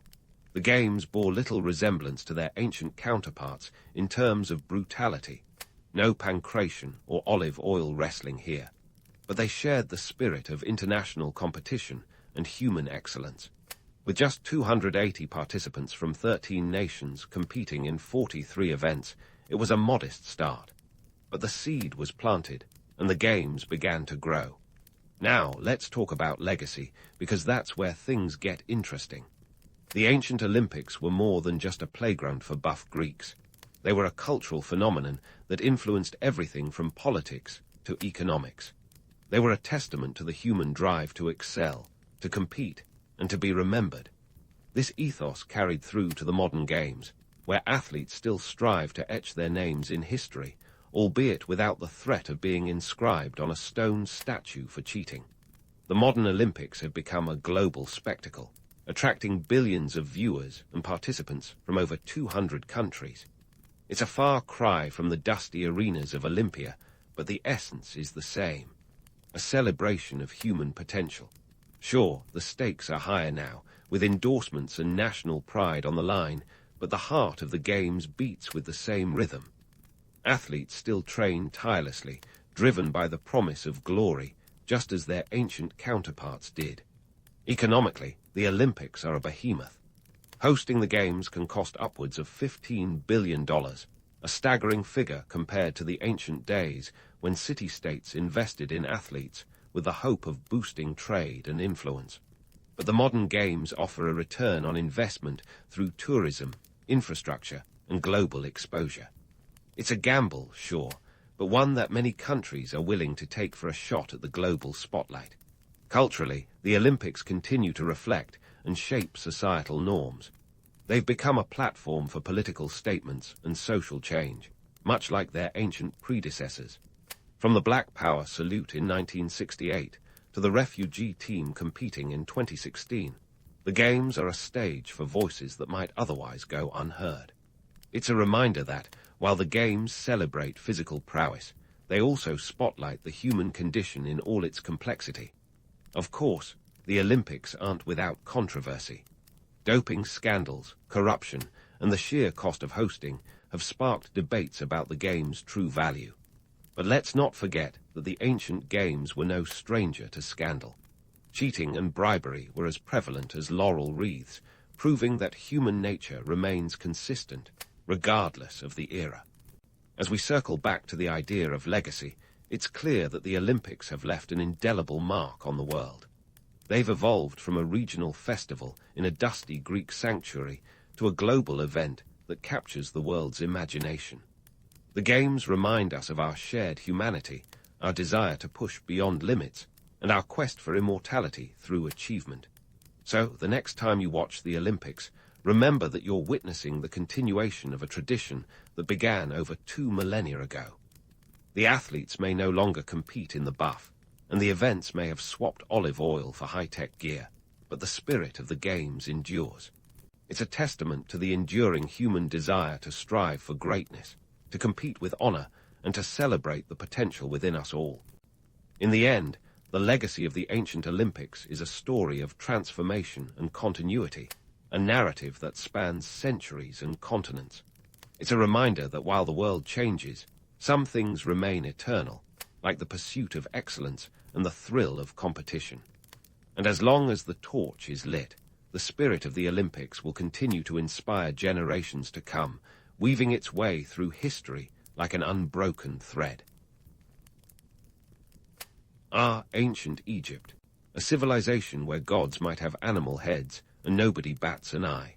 You see, in a land where the Nile flooded with clockwork precision, normalcy had a different coat of paint, or, in this case, a snout. Take their pantheon, for example. a bustling divine metropolis featuring a sun god named Ra, who literally had a glowing solar disk on his head.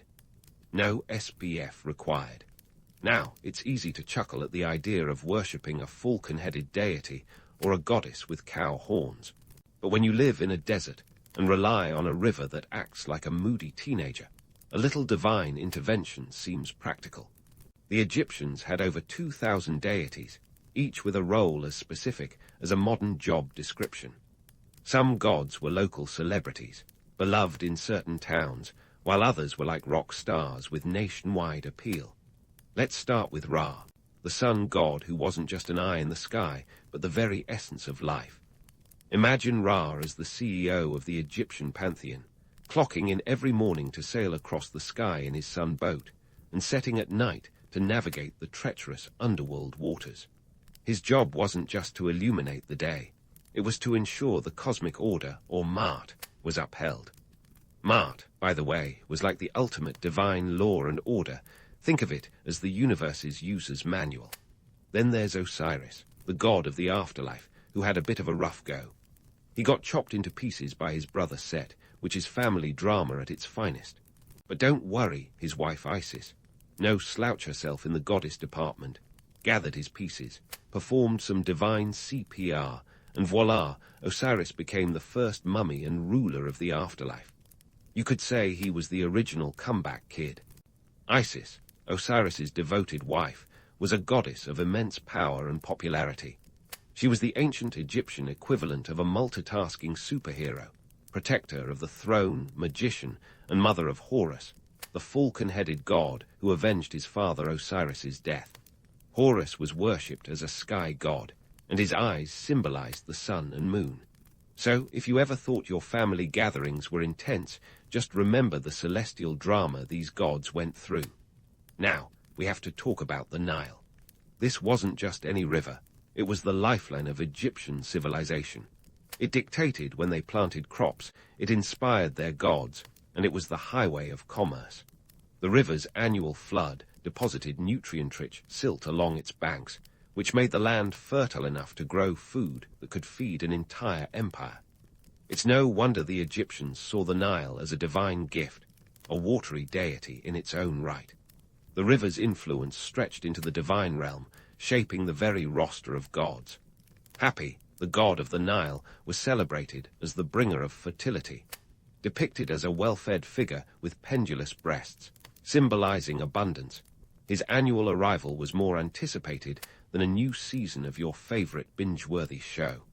They even had songs in his honor, something akin to top 40 hits of the ancient world. While these myths about gods and the Nile reflect the romantic image of a harmonious paradise, the reality was much more sobering. The Egyptians built their society on the back of this river, but it was a precarious balance. Too much flooding meant devastation, too little spelled famine. The pharaoh, considered a god on earth, was responsible for appeasing the gods to ensure a good flood. Talk about job pressure. No wonder they spent so much time and resources building temples. These were the corporate headquarters of ancient Egypt, where priests worked full-time shifts to keep the gods happy. And the temples weren't just spiritual hubs, they were economic engines. They owned land, produced goods, and employed scores of people. This was a society where religion, economy, and politics were as intertwined as the fibers of a papyrus scroll. The pharaohs were less about lounging around in gold-plated finery and more about managing divine diplomacy. So there you have it, a brief dive into a world where the divine and the mundane were blended so seamlessly that gods with animal heads were just another day at the office. The Egyptians had a unique way of looking at the world, where gods and nature were intertwined, and every flood or drought was a divine message. As we peel back the layers of this civilization, remember that their beliefs weren't just about appeasing capricious deities. They were about understanding the world, managing resources, and ensuring survival in a land as unpredictable as the gods themselves. Speaking of gods and nature, let's plunge into the Egyptian afterlife obsession, a fixation that makes modern-day obsessions with green smoothies and yoga retreats look like casual indulgences. Oh, the ancient Egyptians weren't just dabbling in afterlife curiosities. They were all in, betting their papyrus scrolls and last ounce of natron on the promise of eternity. You see, for them, death was only the beginning of a grand cosmic adventure, like a never-ending sequel in the style of an epic franchise. First up, we have mummification. Forget embalming fluid. These folks mastered the preservation game with such precision that even the most meticulous modern undertakers would tip their hats. The process took a whopping 70 days. Imagine that, a commitment longer than most Hollywood marriages. The Egyptians believed that preserving the body was crucial for the soul's journey, and they weren't taking any chances on a shoddy job.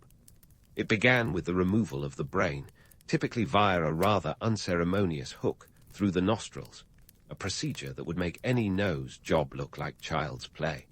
Heart, check. Intestines, check. They'd remove these organs and store them in canopic jars, each guarded by one of Horus's 4 sons. Talk about family involvement in your life, or afterlife in this case. And what about that Book of the Dead? Think of it as the ultimate guidebook, the lonely planet of the underworld. But don't let the name fool you. It was anything but dead boring. Consisting of around 200 spells and incantations, the book wasn't a single, unified text. Instead, it was a customizable collection, tailored to the deceased's needs, like a bespoke suit for the soul. And just like a modern-day influencer's curated Instagram feed, these texts were carefully chosen to ensure a smooth passage to the afterlife. Those spells ranged from basic survival tips, like how to avoid getting your heart devoured by Amit, the fearsome part crocodile, part lion, part hippopotamus creature, to more aspirational goals, like transforming into a falcon to chill with Horus. Don't we all want to network in the afterlife? But let's not sugarcoat it. The afterlife wasn't just some idyllic eternal vacation. Oh no, the Egyptians had to earn their place. The journey to the afterlife was fraught with peril and bureaucracy that would make any modern DMV look like a breeze. First, the soul had to traverse the underworld, the duat, a place complete with obstacles and judgment. There was the infamous weighing of the heart ceremony, where your ticker was weighed against the feather of Mart, the goddess of truth and justice. Too heavy with sin, and your heart got devoured by Amit, and poof, no afterlife for you. But if you passed, you were granted entry into the Field of Reeds, a paradise that mirrored the Nile's lush landscapes. Picture an eternal Nile river cruise, minus the mosquitoes and sunburn. Now, let's talk about the economics of eternity. Mummification wasn't a budget-friendly endeavor. Only those with deep pockets, or rather, well-stocked granaries, could afford the full deluxe package. A top-tier embalming could cost as much as a small house, and the materials alone were impressive. The Egyptians used over 370 pounds of natron, a naturally occurring salt, to desiccate the body. Linen wrappings, check. Gold amulets and precious stones, double check. Even the most frugal Egyptian was expected to spend a significant chunk of their lifetime savings on securing a comfortable afterlife. It was like saving up for retirement, only with more scarabs and fewer 401 KS. But here's the kicker. This afterlife chase was as much about earthly power as it was about spiritual aspirations. Pharaohs and elites flaunted their wealth and status, not just in life, but in death. Their tombs were elaborate displays of opulence, filled with treasures, servants, represented in shapty figurines, and elaborate wall paintings depicting their earthly exploits. It was a not-so-subtle way of saying, I ruled the world, and I'm taking it with me. Meanwhile, the common folk, while not without their own modest preparations, focused more on the essentials, like ensuring they had the necessary spells and perhaps a small stash of goods to barter their way through the underworld's trials. So why the obsession? Well, in a world where life could be as unpredictable as the Nile's flood cycle, the promise of a stable, eternal existence was the ultimate insurance policy. It provided a sense of control in a capricious universe. The Egyptians didn't just want to live forever. They wanted to thrive, to continue their earthly pursuits in a divine setting. And let's face it, who wouldn't want to dodge the chaos of everyday life for a shot at everlasting bliss, where even the bread was said to be never-ending, and the beer always cold. As we wrap up this leg of our journey through the sands of time, keep in mind that the Egyptian afterlife was more than just a fantastical escape. It was a reflection of their values, their fears, and their unyielding quest to make sense of a world teetering between order and chaos. And in that quest, they left us a legacy of art, culture, and a blueprint for the ultimate cosmic adventure. But hold onto your linen wraps, because there's more to unravel in this ancient civilization's tapestry as we continue to dig deeper into their world. And speaking of unraveling tapestries, let's pull back the ornate curtain on the bustling backroom of ancient Egyptian religion, the priesthood. If you're imagining a solemn bunch, draped in linen and chanting in dimly lit sanctuaries, well, you're not entirely wrong. But let's add some color. Being an Egyptian priest was as much about political maneuvering and economic prowess as it was about spiritual guidance. Think of them as the original power brokers, blending divine duties with a keen eye for business opportunities. You see, temples weren't just places of worship. They were the economic heart of their communities, akin to a Fortune 500 company with a divine CEO at the helm. The stakes were high, and the priests were the skilled managers who kept the wheels turning. Picture this. At the height of their power, temples owned as much as a third of all arable land in Egypt. That's right, a third. Imagine the logistics of managing that kind of real estate in a world without spreadsheets or email. But let's not get too starry-eyed. This wasn't just a benevolent, spiritual venture. The priestly class wielded their influence like a master chef with a finely honed knife.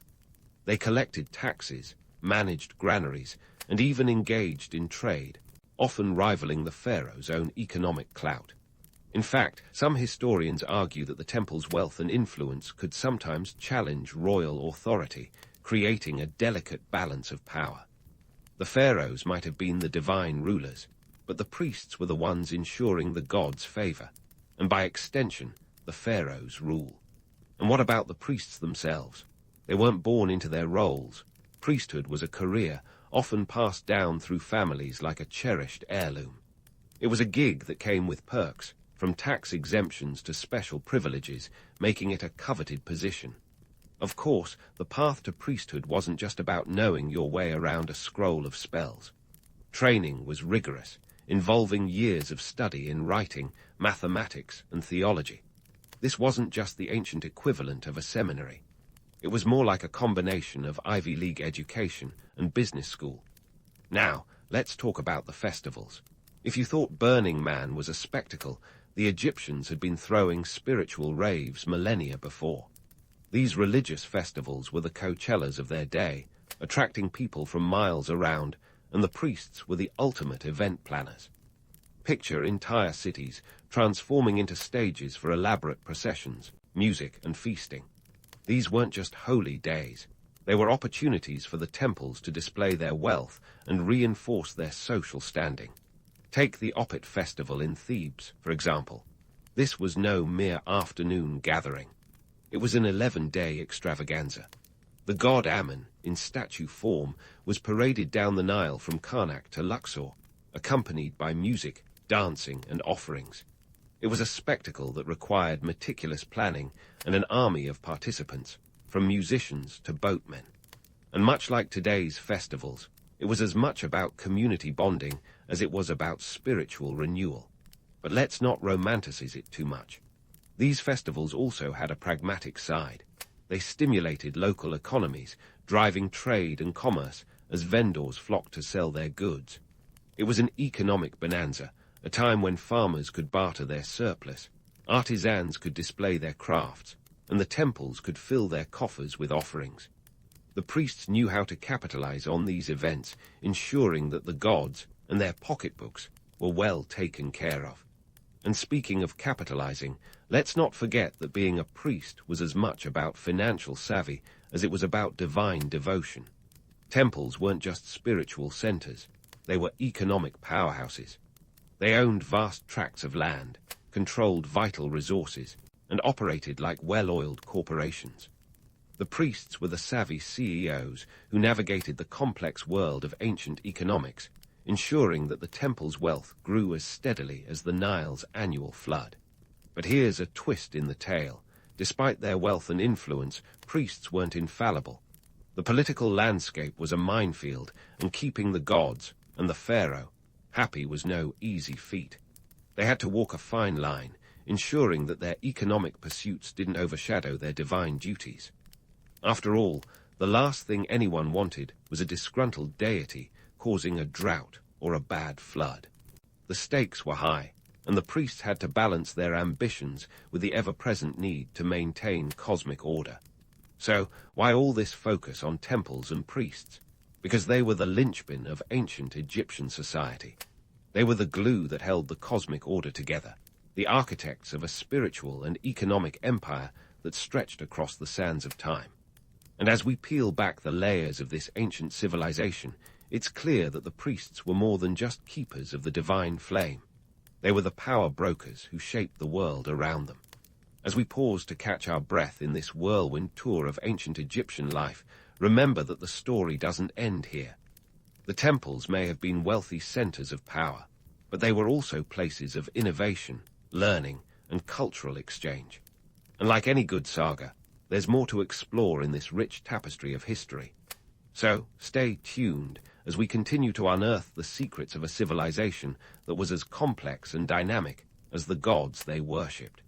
Now, let's switch gears from the power corridors of temples to the humbler abodes of the common folk. You see, while pharaohs and priests were busy managing divine diplomacy and economic empires, the everyday Egyptian was more focused on keeping the gods on their side for reasons as down-to-earth as a bountiful harvest or a healthy family. For the average Joe, or should I say, the average Ramos, religion wasn't just a grand spectacle. It was woven into the very fabric of daily existence. In a world where nature could be as moody as an ancient Egyptian teenager, the common folks turned to a pantheon of household deities for a little divine intervention. Meet Bes, the dwarf god with a lion-like mane, who was the ancient equivalent of a home security system. Bes was the protector of homes, children, and women in childbirth. Talk about a multitasker.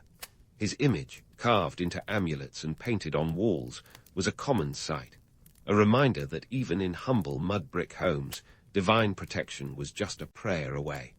Speaking of amulets, these nifty little charms were the ancient equivalent of a Swiss army knife, offering protection, health, and good fortune.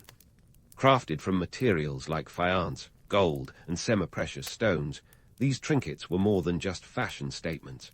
Take the Eye of Horus, known as the Wedjat Eye, which was believed to ward off evil. It was a must-have accessory, popular with everyone from the pharaoh to the farmer. It's like the ancient world's answer to a lucky rabbit's foot, only with significantly more gravitas and less fur. But let's not kid ourselves. These amulets came with a price tag. In an economy where bartering was king, a well-crafted amulet could cost you a few chickens or a basket of dates. Yet, for many, this investment was as essential as paying for a home insurance policy today. It was a small price for peace of mind in a world where divine favor could mean the difference between feast and famine. And then there were the magic spells. No, not the kind that would turn a pumpkin into a chariot, but practical incantations that eased the burdens of daily life. The Egyptians had a spell for everything, literally. From treating a scorpion sting to ensuring a successful pregnancy, these spells were as common as your grandmother's hangover cures. The magic was recorded on papyrus scrolls or ostraka, shards of pottery, making them surprisingly accessible to those who could read.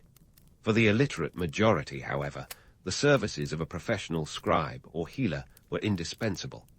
These practitioners were the ancient world's doctors and therapists rolled into one, often charging fees that would make you wince. Yet, in a land where the divine and mundane danced a delicate tango, these spells were spiritual lifelines. They offered a semblance of control in a life that was as unpredictable as the annual Nile flood. Now let's talk economics, because even in ancient Egypt money, or grain, talked. The average Egyptian wasn't rolling in gold. They were more likely to be knee-deep in mud, thanks to their agrarian lifestyle.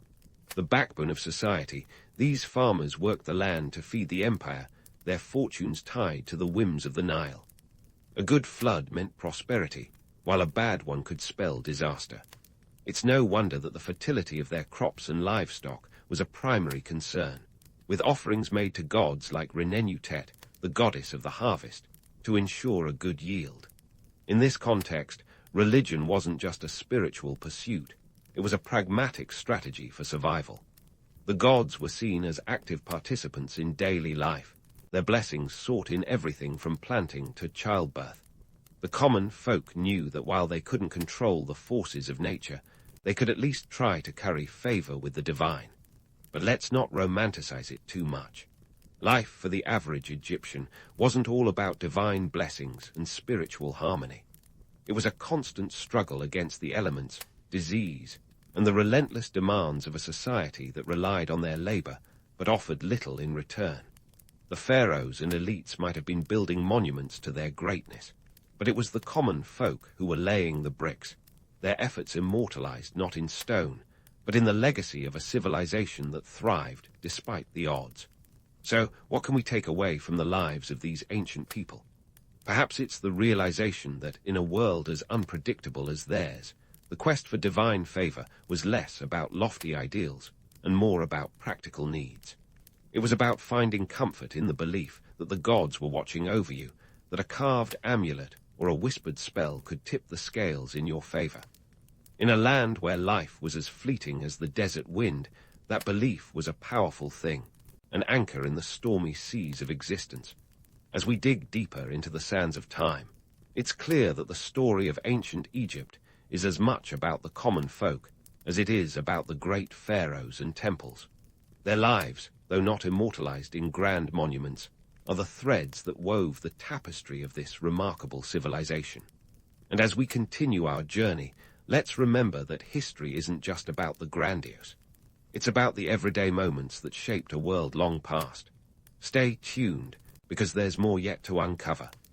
The sands of Egypt hold countless stories, each waiting to be told, each a testament to the resilience of a people who lived, loved, and prayed under the watchful eyes of their gods.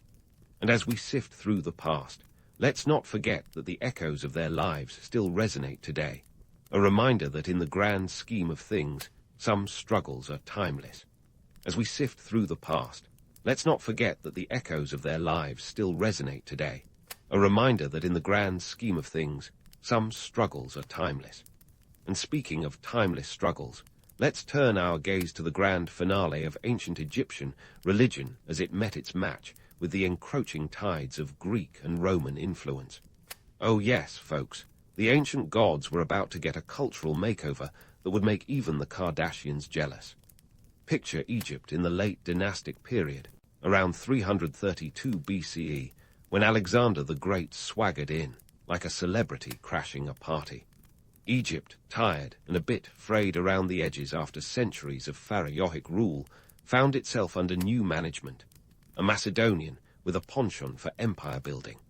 Alexander, never one to shy away from a good myth, was quick to recognize the power of Egyptian religion.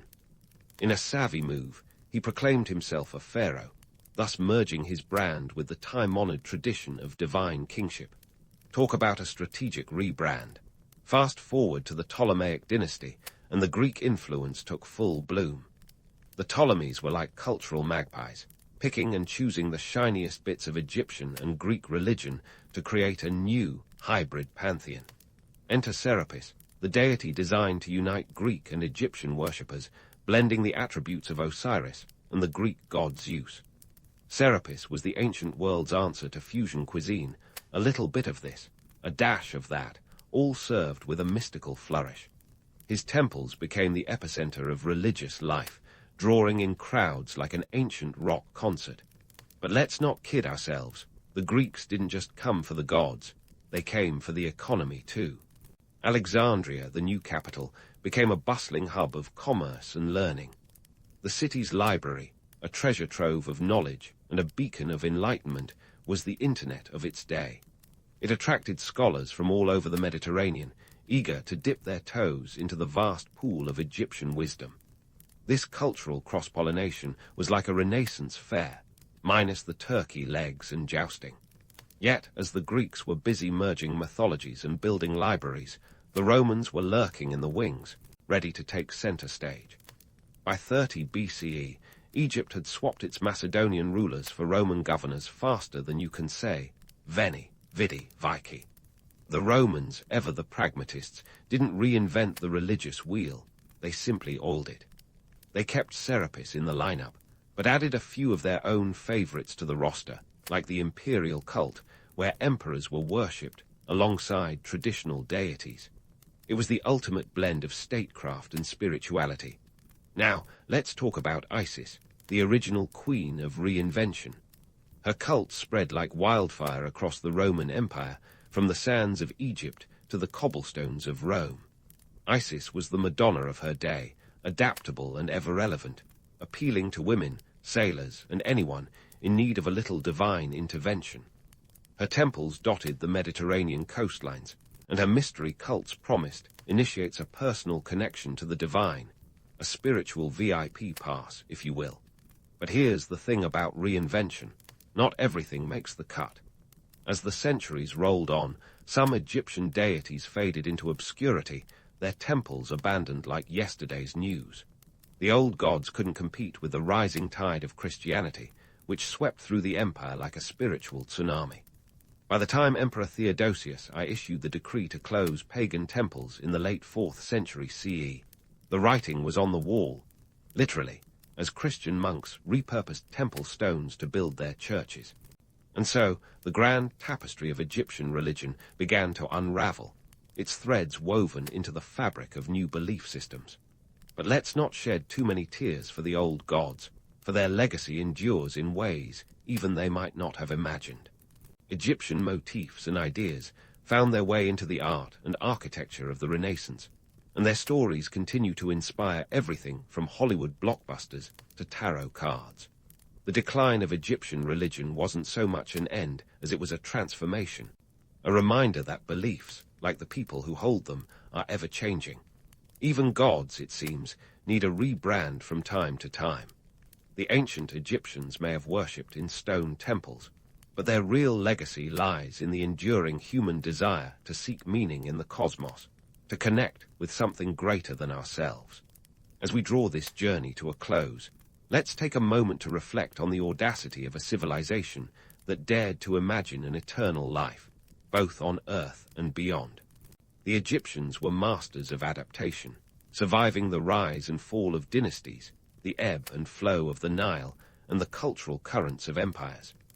Their story is a testament to human resilience and the power of belief, a reminder that in the face of change, we have always found ways to reinvent ourselves.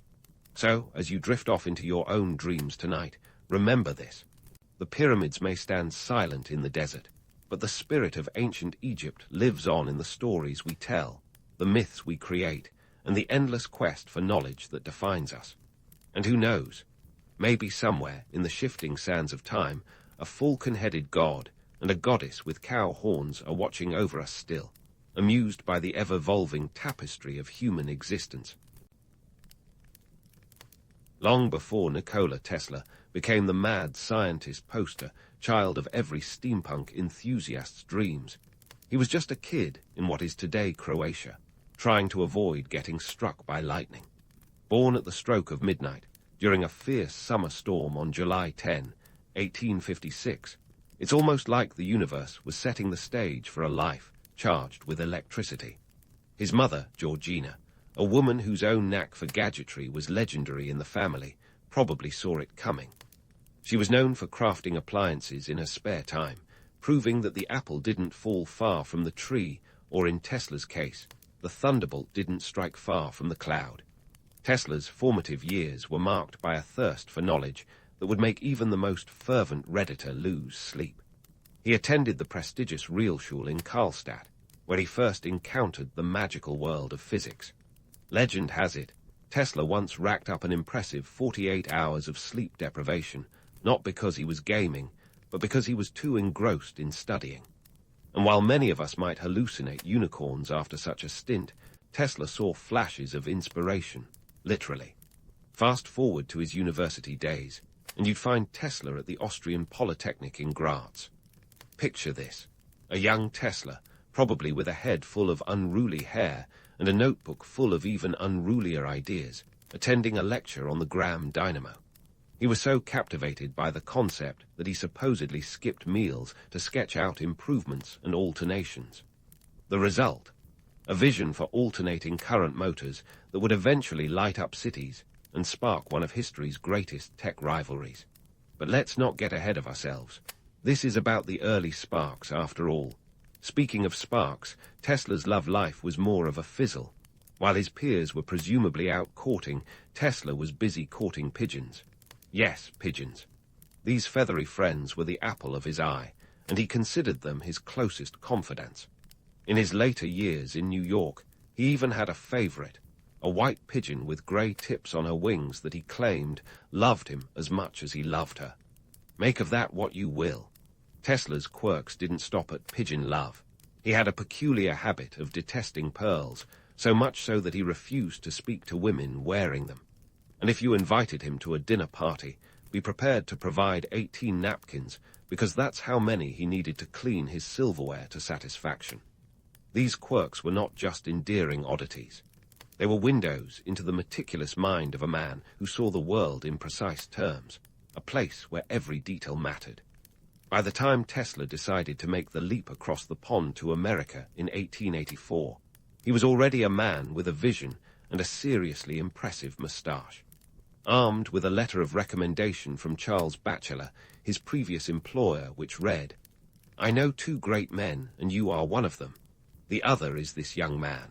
Tesla was ready to meet Thomas Edison. Ah, Edison, the man, the myth, the incandescent legend. If you're hoping for a buddy comedy, you're out of luck. Their collaboration was more the odd couple than the dynamic duo. Tesla arrived in New York with 4 cents in his pocket, a bundle of clothes, and the aforementioned letter. The cultural shock was instant and overwhelming. This was a city on the cusp of electrification, teeming with the kind of industrial noise and chaos that might have been music to Tesla's inventor ears, but was surely a nightmare to his finely tuned senses. Enter Thomas Edison, the wizard of Menlo Park, a man with the charisma of a barn owl and the business acumen of a poker shark. Tesla joined Edison Machine Works, eager to impress the great inventor. What followed was a short-lived partnership that could best be described as it's complicated. Tesla was tasked with improving Edison's DC generators and was promised $50,000 for his efforts, a sum that would equate to about $1. $5 million today. Spoiler alert, he never saw a dime.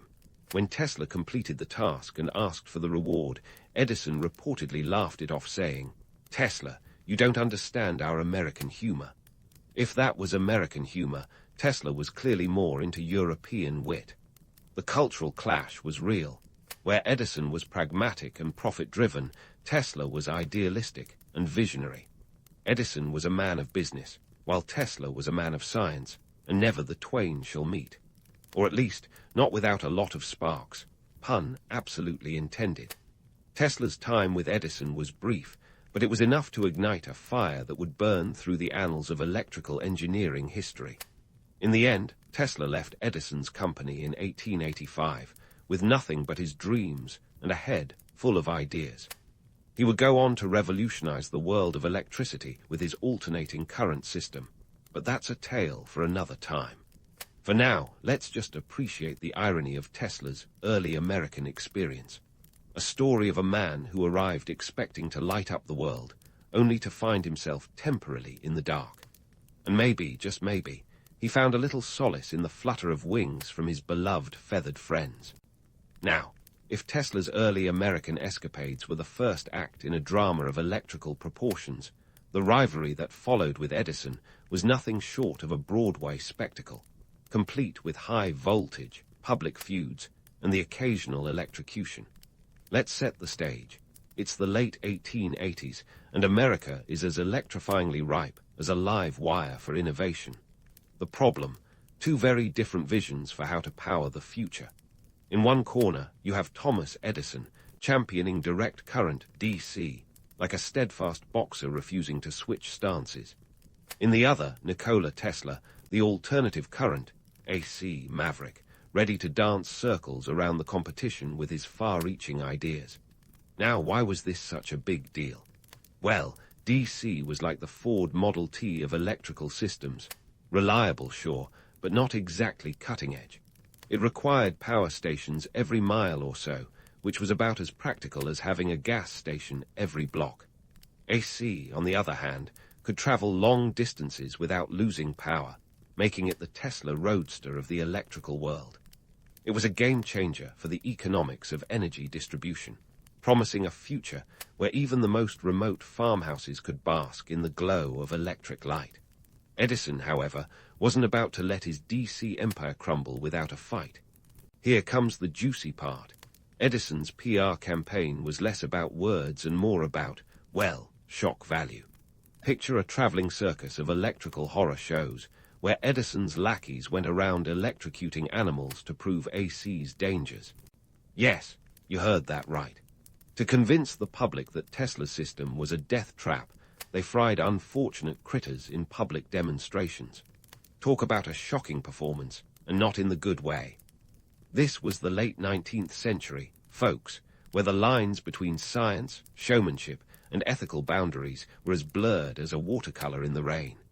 Edison's antics were as outrageous as they were desperate, but they did succeed in creating a cloud of fear around AC. Yet, despite these macabre spectacles, the economics of AC were undeniable. Westinghouse, a significant player in the electrical game, saw the potential and backed Tesla's alternating current. With George Westinghouse's financial muscle and Tesla's brainpower, the AC-DC battle royale kicked into high gear. It wasn't just a technological spat. It was a full-blown economic war, with fortunes and the future of electricity hanging in the balance. Enter the world's Columbian Exposition of 1893 in Chicago, better known as the World's Fair, a playground for inventors and a battleground for Tesla and Edison.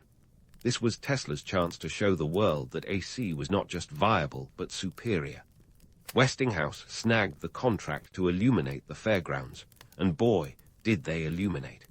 Tesla and his AC system lit up 14,000 incandescent lamps, stunning fairgoers with a dazzling electric wonderland that was part science fiction, part reality.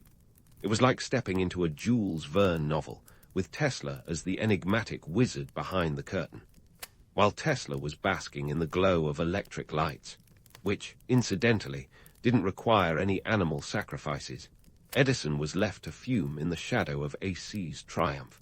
The World's Fair wasn't just a victory lap for Tesla, it was a decisive blow in the war of currents. AC had proven its mettle on a grand scale, and there was no going back. The economic implications were profound.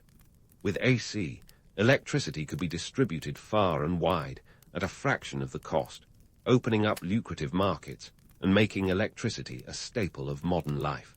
Tesla's success at the World's Fair was a quiet triumph against staggering odds, a David versus Goliath story with the twist of a lightning bolt. It was a testament to the power of vision over brute force, of innovation over intimidation. And while Edison's animal electrocutions might have captured headlines, Tesla's peaceful display of AC's potential captured imaginations. It was a turning point that set the stage for the electric century. But let's not romanticize it too much. For Tesla, the victory was bittersweet. Despite his genius, financial success eluded him, and the economic stakes were as ruthless as the electrical ones. Tesla's patents made other men rich, while he often struggled to keep his projects afloat. It's a harsh reminder that in the world of innovation, brilliance alone doesn't pay the bills. Yet, for a brief moment at the World's Fair, Tesla's dream for an electrified world shone brightly, a beacon of possibility in a rapidly changing world.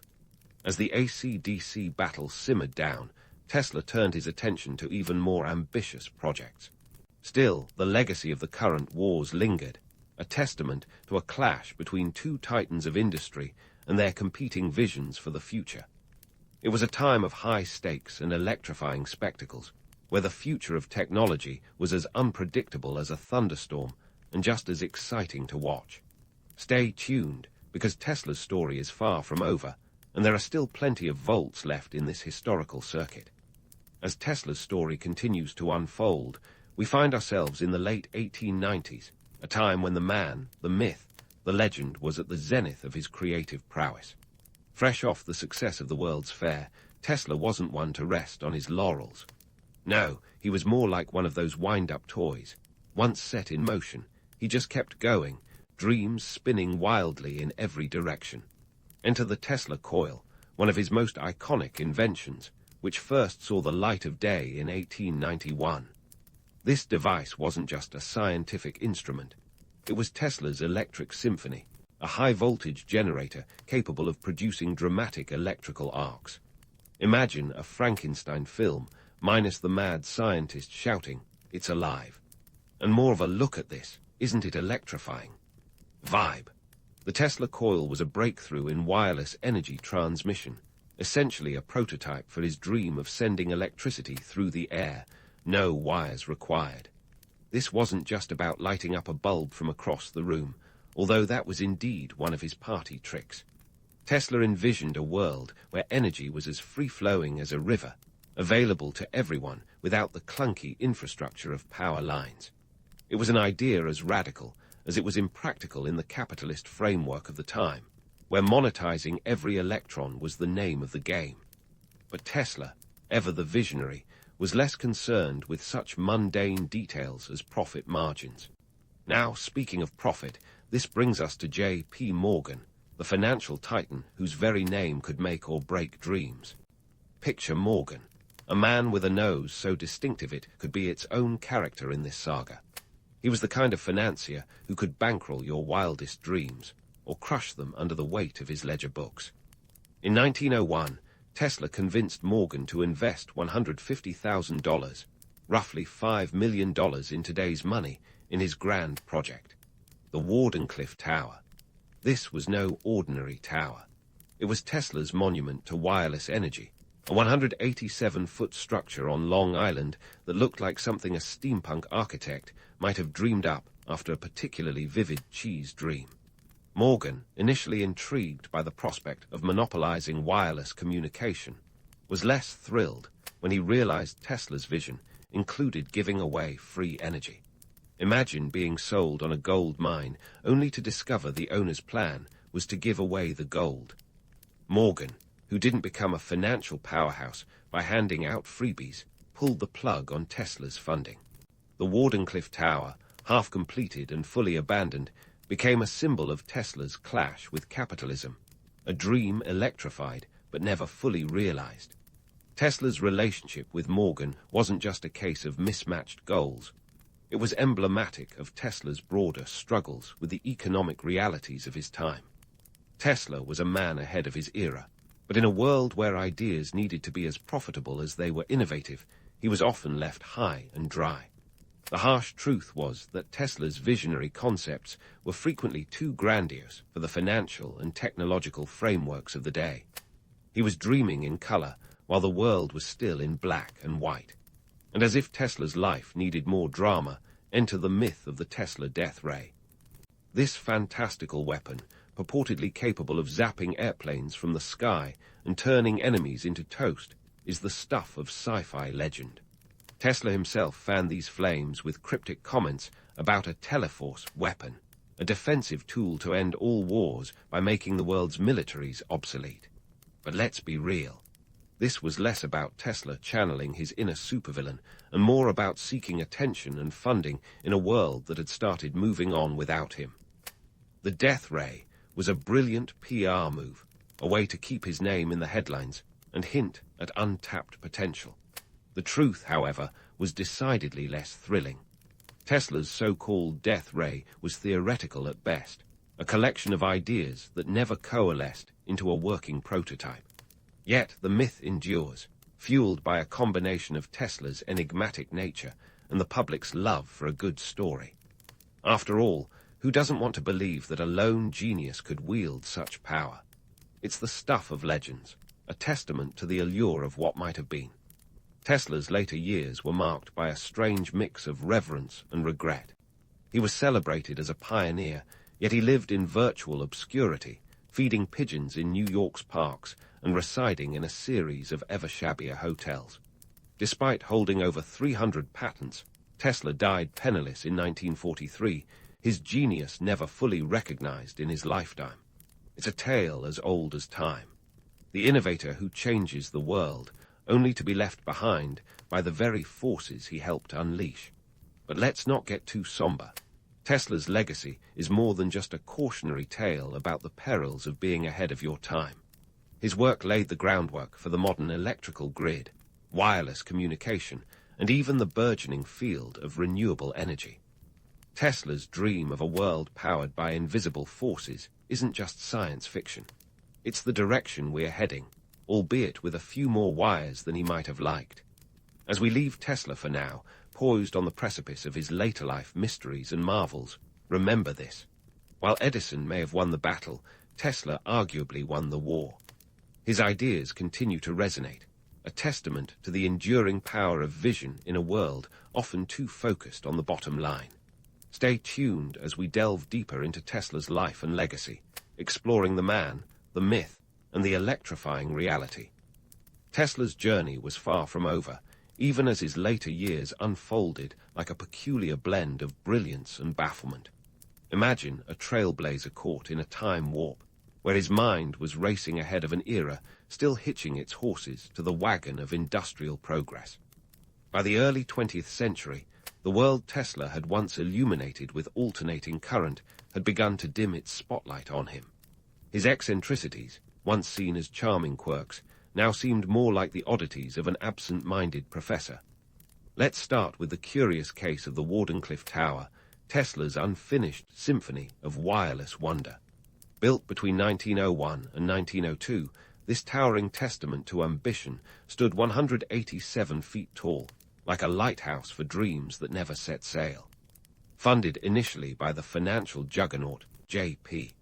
Morgan, it was intended as a global communications hub, capable of transmitting messages, and in Tesla's most ambitious vision, providing free energy.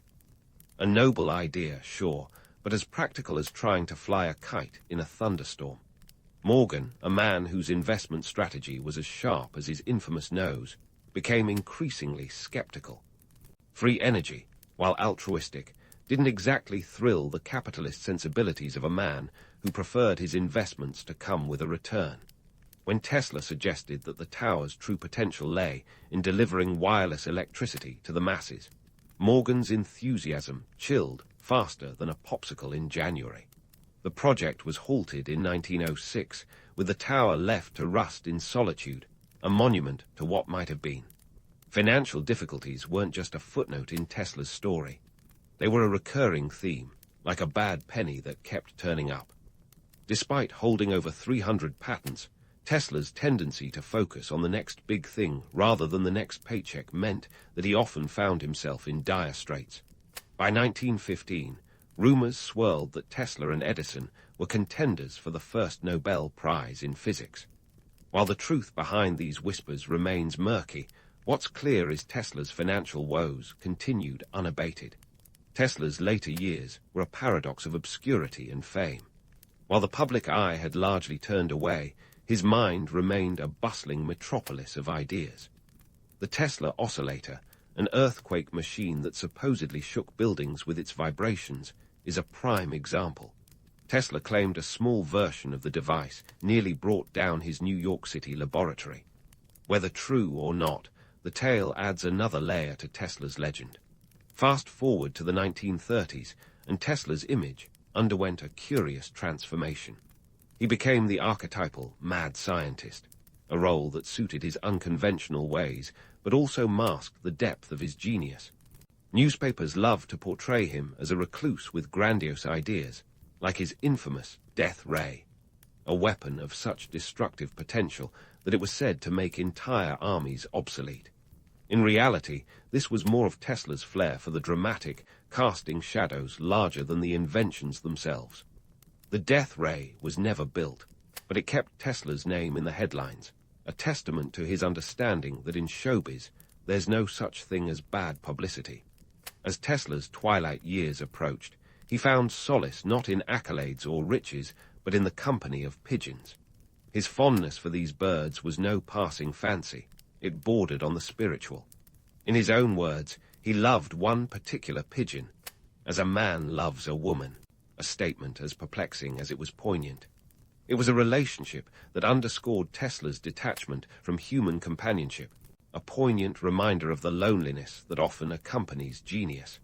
Yet, in the midst of his financial and social struggles, Tesla's legacy began to germinate a new kind of cult following. The posthumous interest in his papers and patents sparked a renaissance of sorts. The very obscurity that had plagued him during his lifetime became a fertile ground for myth-making. Tesla, the man who dreamed of harnessing the very forces of nature, became an icon for those who dared to dream beyond the tangible. Fast forward to the 1950s and beyond, and Tesla's reputation was on the rise, buoyed by a growing fascination with his work. His contributions to radio technology, long overshadowed by Marconi's more commercially successful endeavors, were finally acknowledged. In 1943, the U.S. Supreme Court ruled that Tesla's patent had precedence over Marconi's, a posthumous victory that affirmed his genius. Like a rock star whose albums sell out only after his last encore, Tesla's ideas gained momentum, inspiring generations of inventors, scientists, and armchair philosophers. Tesla's vision of wireless power and energy transmission began to resonate with a new audience of technophiles and futurists. As society inched closer to the digital age, Tesla's ideas seemed less like science fiction and more like a prescient roadmap. In the age of the Internet, where information travels at the speed of light and wireless technology is ubiquitous, Tesla's dreams of an interconnected world seem less fantastical and more foundational. In the late 20th and early 21st centuries, Tesla's name became synonymous with innovation and ingenuity. Tech companies and startups, eager to harness the mystique of his genius, adopted his name and ideals. The electric car company Tesla, Inc., founded in 2003 by Martin Eberhard and Mark Tarpenning, with Elon Musk later taking the helm, is perhaps the most notable homage. Here was a company that sought to electrify not just vehicles, but the very concept of transportation, a fitting tribute to a man whose ideas were once dismissed as outlandish. As we delve deeper into Tesla's legacy, it's crucial to remember the man behind the myth. Tesla's story is not just one of unbridled genius, but also of the harsh realities faced by those who dare to dream too boldly. His life is a testament to the complexities of innovation, where the line between madness and brilliance is often drawn with a fine point. Stay tuned as we continue to explore the multifaceted legacy of Nikola Tesla.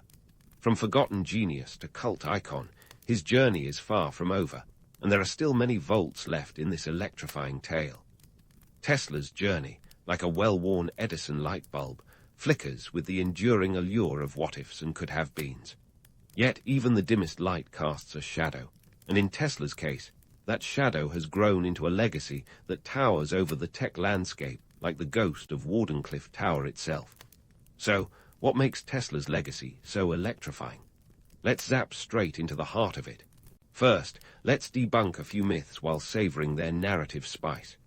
The myth of Tesla as a solitary wizard, hunched over blueprints in a dimly lit lab, is a romantic one. It paints a picture of a lone genius battling the constraints of his time, like a David armed with a slide rule against the Goliath of industrial capitalism. The truth: Tesla was indeed brilliant, but he wasn't a hermit. He collaborated with the likes of Westinghouse, the economic muscle that powered his AC triumph, and brushed shoulders with high society, including Mark Twain, another luminary known for his own flair for the dramatic. Then there's the myth that Tesla's inventions were somehow snatched from his grasp, leaving him destitute. While it's true he died with a bank account emptier than a bird feeder in winter, this narrative skips over the fact that Tesla's financial woes were also a product of his own decisions, often prioritizing lofty ideals over practical gains. He was more interested in the possibilities of tomorrow than the profits of today. Romantic? Absolutely. Sustainable? Not so much. Now, onto Tesla's legacy in modern technology. If you've ever marveled at the convenience of wireless charging or the potential of renewable energy, you've got a bit of Tesla to thank. His dream of wireless energy transmission, while never realized in his lifetime, laid the conceptual groundwork for many technologies we take for granted. Imagine Tesla's delight at seeing a world where smartphones, those pocket-sized powerhouses, can charge without wires. A small but significant nod to his vision of a wire-free world. Tesla's influence extends beyond the nuts and bolts of technology into the realm of pop culture, a place where he looms as large as a fictional character. From David Bowie's portrayal of him in The Prestige, to his name gracing a certain line of electric cars, Tesla's image has been polished and rebranded for the modern age. He's become the patron saint of the quirky genius, the poster child for those who dare to dream just a little too big. Economically, Tesla's visions have inspired billion-dollar industries. The very idea of harnessing the Earth's natural resources for clean energy resonates with today's push towards sustainability. Tesla Motors, or simply Tesla Inc., as it's known today, has taken his name and propelled it into the stratosphere of innovation. Founded in 2003, the company has redefined what it means to drive green, turning electric vehicles from niche to mainstream. And while Tesla never built a car himself, one can't help but speculate he would have been tickled by the idea of a sleek, battery-powered sedan zipping silently down the road. Let's not ignore Tesla's contribution to the cultural zeitgeist. He's a meme, a symbol, and yes, a brand, an icon whose very name invokes the spirit of invention. In a world where attention is currency, Tesla's stock is perpetually rising. The irony. During his life, he often struggled to get anyone to pay attention to his most ambitious projects. Now he's a constant in the digital chatter of our age, a testament to the enduring power of a good story. So, what would Tesla think of today's world? It's tempting to imagine him as a time traveler, wide-eyed at the sight of smart homes, electric cars, and an internet that connects billions across the globe. He'd probably marvel at how his ideas have permeated the fabric of modern life, perhaps with a hint of "I told you so," and a dash of bemusement at the sheer complexity of it all. And while the financial markets of today might still baffle him, there's no doubt he'd appreciate the innovation driving them, if not the spreadsheets. In the end, Tesla's legacy is a spark that has ignited countless imaginations. His life is a compelling narrative about the power of vision, the price of genius, and the unpredictable nature of innovation. It's a reminder that while the world may not always be ready for the future, the seeds of change are always being sown, often by those brave enough to dream beyond the horizon. As we wrap up this electrifying tale, let's take a moment to reflect on the man who dared to imagine a world long before it was ready to see it. Nikola Tesla, the visionary who continues to light up our world in ways even he might never have imagined. In the year 1483, in a quaint little Italian town called Urbino, so obscure even Google Maps would need a compass and a prayer to locate it, a baby destined for greatness was born, Raphael. Now, Raphael wasn't just any baby. He was destined to paint his way into history, making a splash in the art world like a Renaissance rock star with a paintbrush for a guitar. But before we dive into the canvas of his illustrious life, let's paint a picture, pun intended, of the world he was born into. Urbino, nestled in the hilly landscapes of Italy, was a cultural hub during the Renaissance. It was a time when art flowed through the streets like wine at a festival, and everyone and their nonna had an opinion on fresco techniques. The Renaissance was a rebirth, not just of art and culture, but of a whole new way of thinking, and Raphael was right in the thick of it.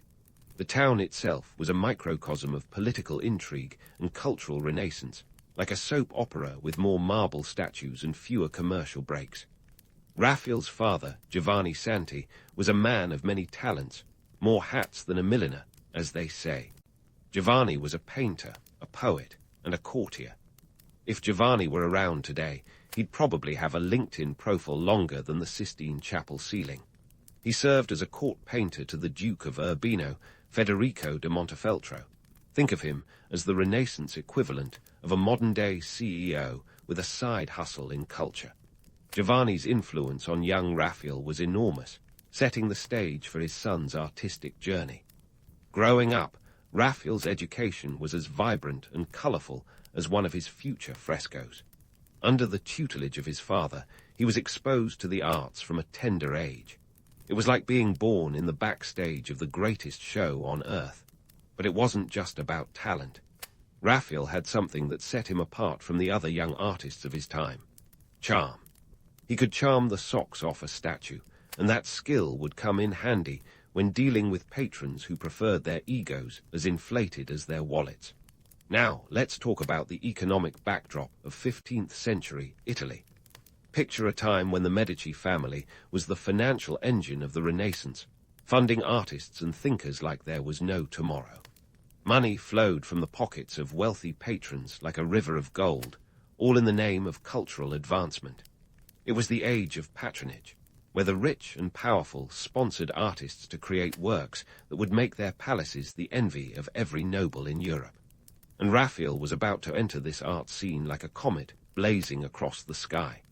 When Raphael began his artistic career, he didn't just dip his toes into the art world, he dove headfirst. And he did it with such flair that it was as if he had been born with a palette knife in hand.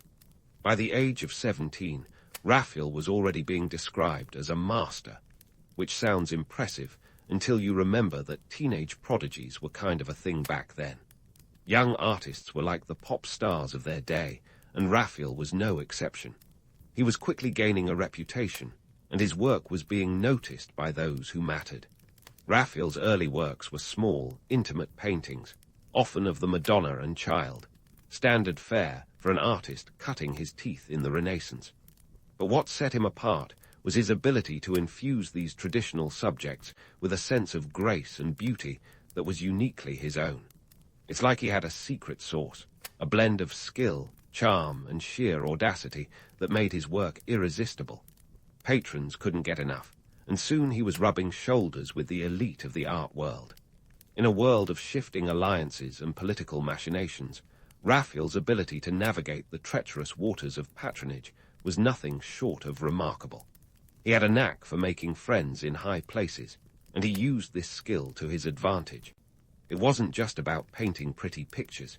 It was about creating relationships, building networks, and knowing when to smile and nod at the right moments.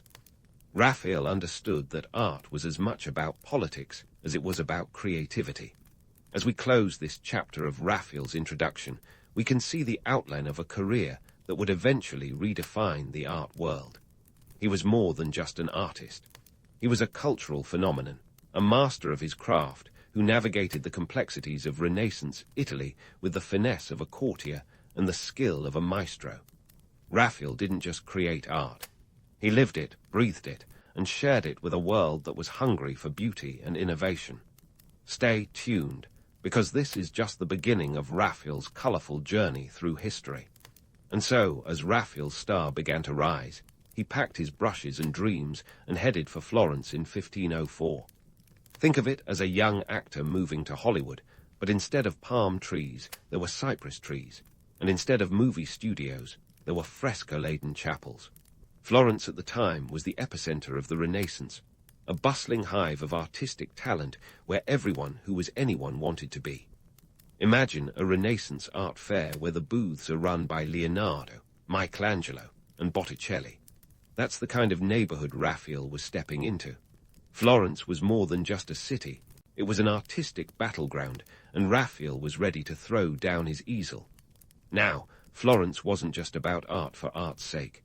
It was about innovation, experimentation, and let's face it, a bit of showmanship. The city's art scene was like a reality show where every brushstroke mattered, and Raphael, with his charm and skill, was poised to make a splash. It was here that he encountered the brooding giant of the art world, Michelangelo, whose demeanor was as warm and inviting as a marble slab. Rumor has it, Michelangelo could glare at paint until it dried faster. Raphael's move to Florence wasn't just geographical, it was stylistic. He absorbed the local artistic influences like a sponge, soaking up the Florentine emphasis on structure, perspective, and human anatomy. Under the guidance of Leonardo da Vinci, who was like the Yoda of Renaissance art, Raphael refined his technique and learned the secrets of chiaroscuro, using light and shadow to create depth. It's said that his paintings began to breathe, the figures almost leaping off the canvas with a vitality that was previously unseen. Now, let's talk about one of Raphael's showstoppers, The Marriage of the Virgin. Completed in 1504, this piece was a masterclass in composition and perspective. The painting depicts the betrothal of Mary and Joseph, capturing a scene that, in reality, probably involved a lot more awkward small talk. But Raphael wasn't just painting a moment, he was crafting an experience. The architectural precision and serene expressions showcased his ability to blend the divine with the everyday, making the holy feel approachable. The piece was so well received that it catapulted Raphael into the Florentine art elite faster than you can say Renaissance man. But as with any great success, there was a flip side. Raphael's charm and success didn't win him fans everywhere. In a city where egos were as inflated as the prices of saffron, Raphael's rise was viewed with suspicion by some. Michelangelo, for one, was known to have a rivalry with Raphael that simmered like a Renaissance soap opera. Where Raphael was smooth and diplomatic, Michelangelo was rough-edged and solitary. Yet this rivalry was no mere spat. It was a creative duel that pushed both artists to new heights, much like how a little competition can turn a friendly game of chess into a full-contact sport. And while we're debunking myths, let's clear up the notion that Renaissance artists were all starving in garrets, painting by candlelight. Raphael was a master of the art of schmoozing, and he navigated the social ladder with the agility of a cat burglar. The economic context was crucial here. The Medici family and other patrons were the venture capitalists of the time, investing in art as a status symbol and a show of power. Raphael knew how to play the game. He cultivated relationships with these patrons, understanding that a well-placed compliment could be worth its weight in gold leaf. Raphael's ability to balance his artistic ambitions with social navigation was nothing short of genius. He was like the Renaissance version of a LinkedIn influencer, but instead of posting motivational quotes, he was painting masterpieces that adorned the walls of Europe's most influential patrons. His commissions were not just paintings, they were tickets to the upper echelons of society, and Raphael wielded his brush with the precision of a diplomat's pen. As we leave Raphael in Florence, we see a young artist at the cusp of his potential. He's absorbed the lessons of his mentors, faced down rivals, and begun to leave his mark on the art world. The stage is set for the next chapter of his journey, a journey that promises as many twists and turns as a Florentine street. Raphael's story is far from over, and as he prepares to move on to greater challenges, we can be sure that the art world will never be the same. Stay tuned, because the Renaissance is about to get a whole lot more interesting with Raphael at the helm. And so, with Florence in his rearview mirror, or whatever the Renaissance equivalent of a rearview mirror was, Raphael set his sights on Rome in 1508. Now, Rome wasn't just another stop on the Renaissance artists' tour. It was the big leagues, the grand stage where art and power mingled like old frenemies at a family reunion. At the heart of this dynamic city was Pope Julius II, a man whose temper could turn the Vatican into a pressure cooker faster than you could say papal bull. Pope Julius II wasn't your typical pope. Forget the serene, pious image. Julius was more like a Renaissance CEO with a penchant for warfare and a weakness for art. He wanted Rome to be the shining beacon of Christendom, and he wasn't going to let a little thing like a budget get in the way. So, when Raphael rolled into town, he found himself smack in the middle of the Pope's grand vision to transform the Vatican into a cultural wonderland. Enter the Vatican Rooms, a series of spaces that Julius wanted to befit his burgeoning empire. You see, Julius had a taste for the dramatic. It's said that he commissioned Raphael to paint these rooms because, frankly, the existing decor didn't quite scream papal grandeur. Julius was looking for something more awe-inspiring, and Raphael was just the man for the job. With a stroke of his brush, Raphael would transform these walls into a testament to human achievement and divine inspiration. But let's not forget the elephant, or rather, the Michelangelo in the room. Just across the way, Michelangelo was up to his elbows in plaster, wrestling with his own monumental project, the Sistine Chapel ceiling. This wasn't just any ceiling. It was a masterpiece so vast and complex that it made your average fresco look like a doodle on a napkin. Michelangelo's work was the talk of the town, and not always in the most flattering terms. The man was grumpy, reclusive, and about as approachable as a porcupine in a bad mood. The relationship between Raphael and Michelangelo was nothing short of a Renaissance soap opera. On the one hand, you had Raphael, the charming young upstart who could make friends faster than you could say patron. On the other, there was Michelangelo, the brooding genius who'd rather chip away at marble than exchange pleasantries. It was a rivalry that could have fueled 1,000 art history lectures, and it wasn't just about paint and plaster. This was about legacy, about who would be remembered as the true titan of their time. Imagine, if you will, Raphael strolling into the Vatican, all charm and charisma, flashing that trademark smile that could melt the iciest of heart, Julius's included. The Pope, with his fiery temper and grand ambitions, found in Raphael a kindred spirit, someone who could translate his lofty dreams into reality. Raphael's secret weapon, humor. He had a knack for finding the light side of even the most daunting projects, a skill that endeared him to Julius and kept him in the Pope's good graces. One of Raphael's most famous works in the Vatican rooms is the School of Athens, a fresco that is, quite literally, a who's who of ancient philosophy. It's like Raphael decided to throw the ultimate intellectual cocktail party, and everyone from Plato to Aristotle showed up. What makes this fresco stand out is not just its impressive roster of thinkers, but the way Raphael infused it with life. The figures are caught mid-conversation, their gestures animated, as if you could almost hear the debates echoing through the hall. The brilliance of the School of Athens isn't just in the art itself, but in Raphael's strategic use of it.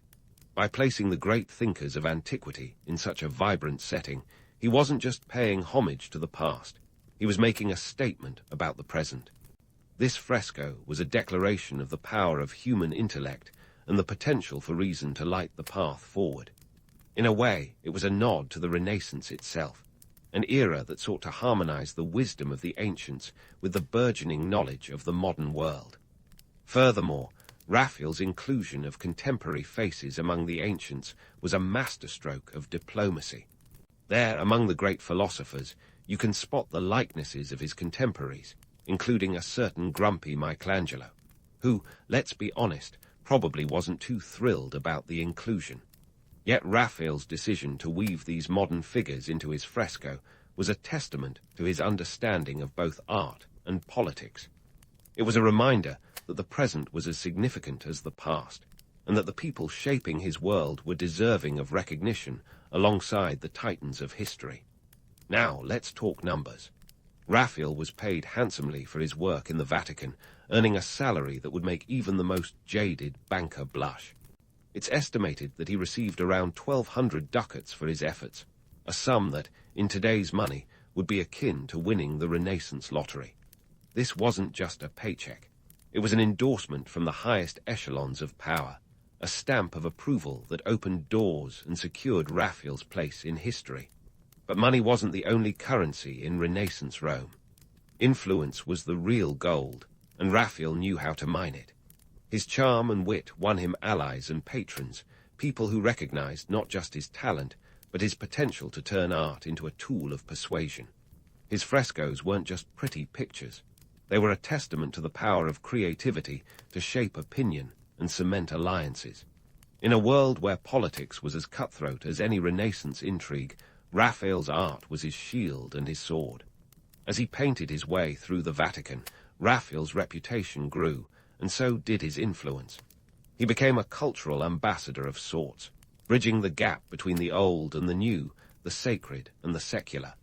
His ability to navigate the delicate dance of papal politics was as much a part of his genius as his brushwork, and it set him apart from many of his contemporaries who were content to let their art speak for itself. Yet, despite his success, Raphael remained grounded, a rarity in a world where egos were as inflated as a pontiff's hat. He understood that art was not just about individual glory, but about contributing to a larger tapestry of human achievement. And as he continued his work in Rome, he would push the boundaries of what was possible, creating a legacy that would resonate through the ages. But let's not get ahead of ourselves. Raphael's journey in Rome was far from over. With the Vatican rooms as his canvas, he was ready to tackle new challenges, make new allies, and perhaps most importantly, continue to redefine what it meant to be an artist in a world that was changing as rapidly as a Renaissance fresco could dry. Stay tuned, because Raphael's story is just getting started, and the next chapter promises to be as vibrant and dynamic as the man himself. As Raphael's paintbrush danced across the Vatican walls, he was also orchestrating a symphony of ambitions outside the realm of frescoes. Enter Raphael the architect, a man who saw buildings not just as static structures, but as living, breathing entities. You see, in the Renaissance, architecture was the ultimate flex, a way for patrons to show off their wealth and class without having to say a word. And Raphael, ever the Renaissance man, was keen to leave his mark in stone as well as on canvas. First up, Raphael took on the role of chief architect for St. Peter's Basilica after the death of Donato Bramante in 1514. Talk about stepping into big shoes, the kind that make you wish you were wearing steel-toed boots. Bramante's vision for St. Peter's was nothing short of celestial, a structure meant to echo the grandeur of heaven itself. Raphael's job: take this ambitious blueprint and run with it, all while keeping Pope Leo X happy, who was known for his love of grand gestures and even grander architecture. Raphael's architectural style was like a well-tailored suit, elegant, functional, and always in vogue. He melded classical Roman elements with the Renaissance's flair for innovation. His designs were all about harmony and balance, a reflection of his artistic ethos. But let's not sugarcoat it. Building St. Peter's was a logistical nightmare, a project so colossal it could have its own reality TV show. The costs were astronomical, with estimates suggesting the basilica would eventually cost 47,000 ducats, enough to make even the Pope break a sweat. Raphael's architectural prowess didn't stop at St. Peter's. He had his eyes set on Villa Madama, a project that showcased his versatility and ambition. Commissioned by Cardinal Giulio de' Medici, the villa was intended to be a retreat fit for royalty. Imagine a weekend getaway where the neighbors were philosophers and the backyard was filled with Roman sculptures. Raphael's vision for Villa Madama was one of opulence and relaxation, blending the lushness of Roman baths with the elegance of Renaissance aesthetics. The villa was set to become a Renaissance Xanadu. Raphael's design included terraced gardens, a loggia with frescoed ceilings, and a courtyard that could host the fanciest garden party of the century. Unfortunately, Raphael's untimely death in 1520 meant he never saw it completed. The project was eventually finished by his disciples, but not without significant changes, because who doesn't like to add their own flair to someone else's masterpiece, right? While Raphael's architectural endeavors were impressive, let's not forget his role as an archaeological pioneer. Yes, before archaeology was a thing that required khaki shorts and a sturdy hat, Raphael was already digging into Rome's past, literally. He had a keen interest in the ancient ruins scattered across the city, seeing them not as crumbling piles of stone, but as pieces of a historical puzzle. In 1515, he was appointed by the Pope to oversee the preservation of Rome's ancient monuments, a role that made him one of the first conservationists in history. Think of Raphael as the original Indiana Jones, minus the bullwhip and fedora. Raphael's enthusiasm for archaeology was part of a broader Renaissance trend of reviving the past to enrich the present. His work in this area wasn't just about preserving history, it was about understanding it and using it to inform contemporary culture. This was a man who saw the past as a guidebook, not a relic, and he was determined to read every page. Now let's address the elephant in the Sistine Chapel, Raphael's romantic escapades. Was he truly a Casanova in tights, or is this just another myth wrapped up in Renaissance melodrama? The short answer, a bit of both. Raphael's charm was legendary, with tales of his love life as colourful as his palette. He was engaged to Maria Bibbiena, the niece of a powerful cardinal, but the marriage never took place, likely because Raphael was too busy courting his muse, La Fornarina, a baker's daughter with whom he was supposedly enamored. The stories of Raphael's affairs are juicy enough to make a tabloid editor swoon, but let's not get carried away. While his flirtatious nature is well documented, it's essential to separate fact from fiction. Sure, he had a reputation for being a ladies' man, but much of the gossip about his love life was likely exaggerated to match his larger-than-life persona. After all, in an era where reputation was everything, a little embellishment went a long way. What's undeniable is that Raphael had a flair for drama, both in his personal life and his art. His relationships, whether real or rumoured, added an extra layer to the myth of Raphael, a man who could charm both patrons and paramours with equal ease. But let's not reduce him to just a Renaissance heartthrob. His contributions to art, architecture, and archaeology were monumental, and his ability to juggle these roles while maintaining his status as a darling of the papal court is a testament to his multifaceted genius. So, as we leave Raphael amidst the grandeur of Rome, his story remains an unfinished masterpiece. His architectural dreams, archaeological pursuits, and romantic escapades paint a picture of a man who was as complex as he was talented. As we prepare to explore the next chapter of his life, it's clear that Raphael's journey was about more than just art. It was about shaping the very fabric of Renaissance culture. Stay tuned, because Raphael's tale is far from over. There's more intrigue, more innovation, and yes, maybe even a little more romance waiting in the wings. The Renaissance stage is set, and Raphael is ready for his next act. As Raphael took center stage for his final act, the Renaissance world was buzzing with the kind of anticipation reserved for the unveiling of a new iPhone, or in this case, a fresco. But for all his artistic triumphs and architectural aspirations, Raphael's life was set to take a dramatic and tragically early exit. In 1520, at just 37 years old, Raphael left this world under circumstances as shrouded in mystery and gossip as a Renaissance court intrigue. The cause, allegedly, a night of excess that would make even the most extravagant of rock stars tip their hat. Now, let's dissect this tale with the precision of an art critic examining a forgery. The rumors suggest that Raphael, ever the bon vivant, indulged in a night of reverie so intense it left him bedridden with a fever. Some accounts hint at overexertion, others whisper of amorous escapades gone awry. But before we get swept away by the romance of such a narrative, let's ground ourselves in the cold, hard reality of 16th century medicine. Back then, diagnosing a fever was about as scientific as reading tea leaves, and treatments were often more dangerous than the ailments they aimed to cure. Bloodletting anyone. Despite the swirl of speculation, what we do know is that Raphael's passing left a monumental void in the art world. His death was akin to a supernova, a brilliant burst of light that once gone left the skies a little dimmer. Raphael was buried in the Pantheon in Rome, a testament to his stature and the impact of his work. A place among the greats, both literally and figuratively. Let's pause for a moment to reflect on the legacy of this artistic maestro. Raphael wasn't just a painter.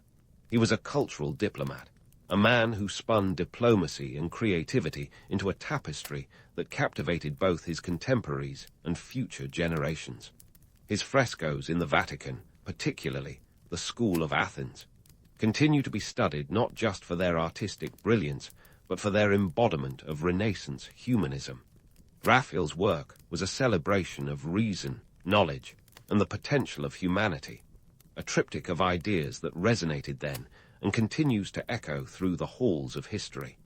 Raphael's enduring appeal is rooted in his ability to marry the divine with the human, the ethereal with the everyday. His Madonnas, with their serene grace, and his portraits, with their lifelike presence, speak to a timeless beauty that transcends the confines of his era. Yet there's more to the Raphael mystique than just aesthetic allure. His art is a window into the Renaissance psyche, a reflection of a time when the boundaries of what was known and what could be imagined were expanding like the universe itself. Now, let's indulge in a little thought experiment. How might Raphael navigate the digital age, the world of likes and hashtags? Imagine him on social media, charming followers with behind-the-scenes glimpses of his frescoes, perhaps sharing time-lapse videos of the School of Athens. Picture a Raphael Instagram account, a curated gallery of his greatest hits, complete with witty captions and the occasional Renaissance meme. Would he engage in Twitter spats with Michelangelo, exchanging barbed tweets instead of brushstrokes? Or perhaps he'd be a LinkedIn influencer, posting about the intersection of art and business, sharing insights on patronage like a Renaissance Gary V. In many ways, Raphael's mastery of networking and self-promotion would have made him a natural fit for today's digital landscape. His ability to charm and engage would translate seamlessly into crafting a personal brand that resonates across platforms. Yet, while technology changes, the core of what makes art, and indeed Raphael's art, timeless remains the same. The ability to connect, to move, and to inspire. Raphael's story is a testament to the power of art to transcend time, a reminder that the true measure of greatness lies not in the number of followers, but in the depth of impact. His legacy is etched not just in the frescoes that adorn the Vatican, but in the countless artists he inspired, and the enduring dialogue he sparked about the role of art in society. As we close the curtain on Raphael's tale, we're left with a portrait of a man who, in his brief 37 years, captured the essence of an era and left a legacy as enduring as the walls of the pantheon that hold his remains. So, as we bid adieu to Raphael, let's carry forward the lessons he imparted. That art is both a mirror and a beacon, reflecting the world as it is while illuminating the path to what it can become. In this Renaissance man story, we find not just a narrative of artistic triumph, but a blueprint for navigating the complexities of life with grace, wit, and a dash of audacity. Raphael's journey through history is complete, but his influence continues to ripple through the ages, a testament to the enduring power of creativity and the indomitable spirit of human ingenuity. In 356 BC, in a world that was more likely to see a goat than an iPhone, a little boy named Alexander was born in Pella, the ancient capital of Macedonia. Now, if you're thinking about Macedonia today, hold your horses, or chariots, rather, because back then it was a powerhouse, not just a blip on the Balkan map. Alexander's dad, King Philip II, was a bit of a big deal, known for turning Macedonia from a scrappy underdog into a formidable force. And Alexander's mom, Olympias, she was a Molossian princess who claimed descent from none other than Achilles himself. Talk about pressure to perform at family reunions. Now, Alexander wasn't exactly your average kid next door, or next palace, for that matter. While most children were playing with sticks, young Alex had access to everything from elite tutors to a front-row seat to the political theatre of the Macedonian court. And speaking of tutors, one of his early teachers was none other than Aristotle. Yes, the asterisk Aristotle. Imagine having your algebra homework graded by the guy who literally wrote the book. Well, several books on logic. By the time Alexander was 13, Aristotle was teaching him about philosophy, science, and a bit of ethics, though the jury s out on whether that last one really stuck. Alexander's upbringing was a curious blend of rough-and-tumble warrior training and highbrow intellectualism. Think of it as a mix of a military boot camp and a liberal arts college, all wrapped up in one ancient package. He learned the art of war from his father, who was no slouch when it came to conquest. Philip II had a knack for expanding territories, and young Alexander was taking notes, probably on a wax tablet because, papyrus was so last century. One of the legends that followed Alexander throughout his life was his encounter with the Gordian knot. The story goes that a prophecy declared that whoever could untie this impossibly complex knot would rule all of Asia. Not one to waste time on untangling yarn when there was an empire to build, Alexander took a rather direct approach. He sliced through the knot with his sword. Problems solved, prophecy fulfilled, and another notch on his belt of legendary feats. But let's be real here. Cutting a knot with a sword isn't exactly a genius puzzle-solving technique. It's more like using a chainsaw to open a pickle jar. Effective, yes. Elegant, not so much. But back to his formative years. Alexander's life was anything but predictable. His parents had a famously tumultuous relationship, which was as dramatic as any soap opera today. Philip II was known for his numerous marriages, 7 or 8, depending on who you ask, and Olympia's was a fierce and ambitious woman who allegedly kept snakes as pets. Yes, actual snakes. Kind of gives a whole new meaning to hissing matches, doesn't it?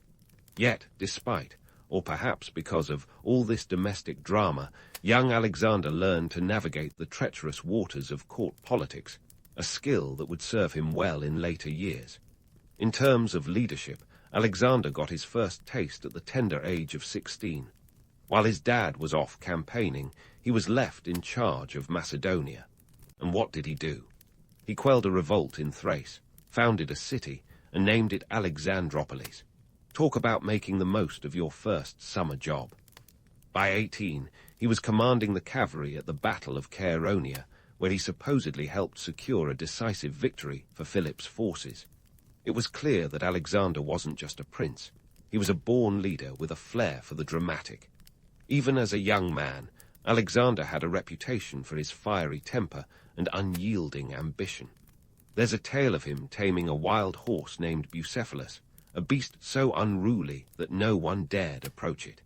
Except Alexander, who noticed the horse was afraid of its own shadow and cleverly turned it to face the sun. Problem solved. Bucephalus became his trusty steed, and the two were inseparable until the horse's death. Alexander even named a city after Bucephalus, proving that he could be sentimental, at least when it came to horses. But let's not gloss over the fact that Alexander's early life was a mix of privilege and pressure. Growing up in the Macedonian royal court was no walk in the agora. It was a place where alliances were as fragile as a 3-day-old Peter, and betrayals were as common as olives in a Greek salad. Alexander had to be constantly on his toes, learning whom to trust, spoiler, not many, and how to wield power before he could even grow a proper beard. In essence, the early years of Alexander's life set the stage for his future conquests.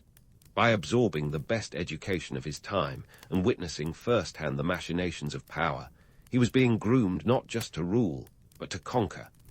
Yet, as with any great story, the seeds of his greatness were sown amid a mix of myth, ambition, and a healthy dose of family drama. So next time you're untangling your headphones, remember Alexander and the Gordian knot. Sometimes the simplest solutions are the most legendary, even if they involve a sword. Now, as we wade further into the chronicle of Alexander's life, let's fast forward to 336 BC. Picture a 20-year-old Alexander, not yet the stuff of legends, standing at a crossroads. His father, King Philip II, had been assassinated, stabbed at a wedding, no less. Talk about a plot twist worthy of Game of Thrones, minus the dragons. Suddenly, the young prince with a penchant for naming cities after himself found the weight of a kingdom thrust onto his shoulders. 20 years old, and already inheriting a mixed bag of allies and enemies. No pressure, right? The assassination of Philip II wasn't just a family tragedy, it was a political earthquake. In the cutthroat world of ancient Macedonian politics, the throne was as stable as a chair with one leg in a rickety tavern. It was a time when people didn't just attend weddings for the cake. Assassinations were part of the entertainment, though nobody ever asked for an encore. With Philip gone, the Macedonian throne was up for grabs, and Alexander had to act fast, or someone else might swipe it from under him, like snatching the last piece of baklava. Alexander didn't just sit around waiting for the dust to settle. He seized the throne with the kind of confidence that only a man with a legendary lineage and a remarkable track record could muster. His first order of business: consolidate power in Greece. One doesn't simply waltz into the role of King of Macedonia without a bit of resistance. Alexander had to remind the Greek city-states who was in charge, a task he handled with a mix of diplomacy and a healthy dose of military might. Athens and Thebes were like those rebellious teenagers testing curfews, and Alexander was the stern parent with a well-equipped army.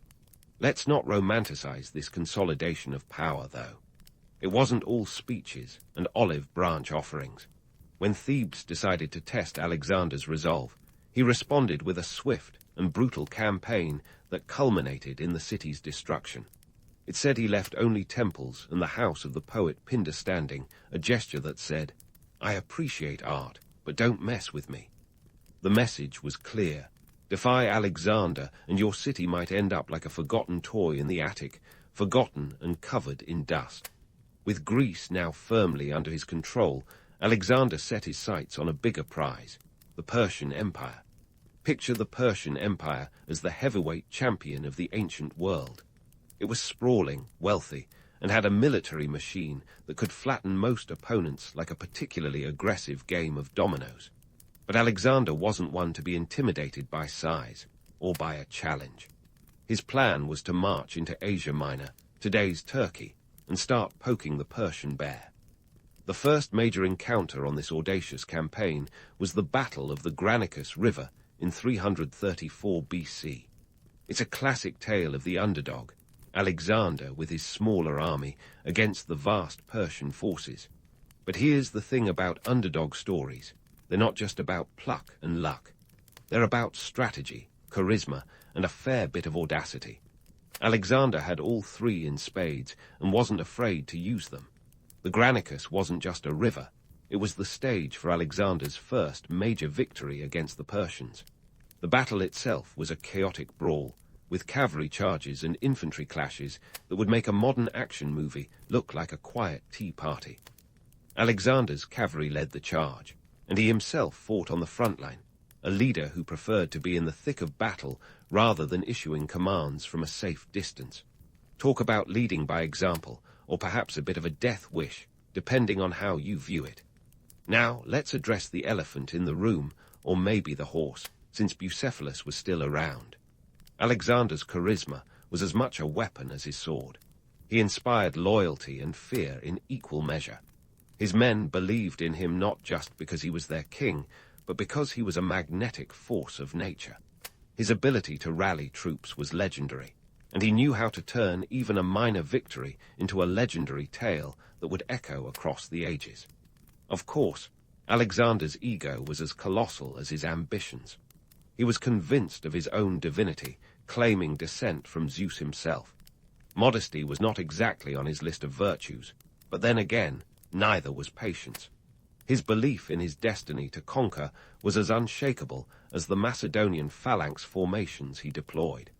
And let's not forget, in those days, a bit of divine ancestry went a long way in the PR department. Economically, the conquest of Asia Minor was a jackpot.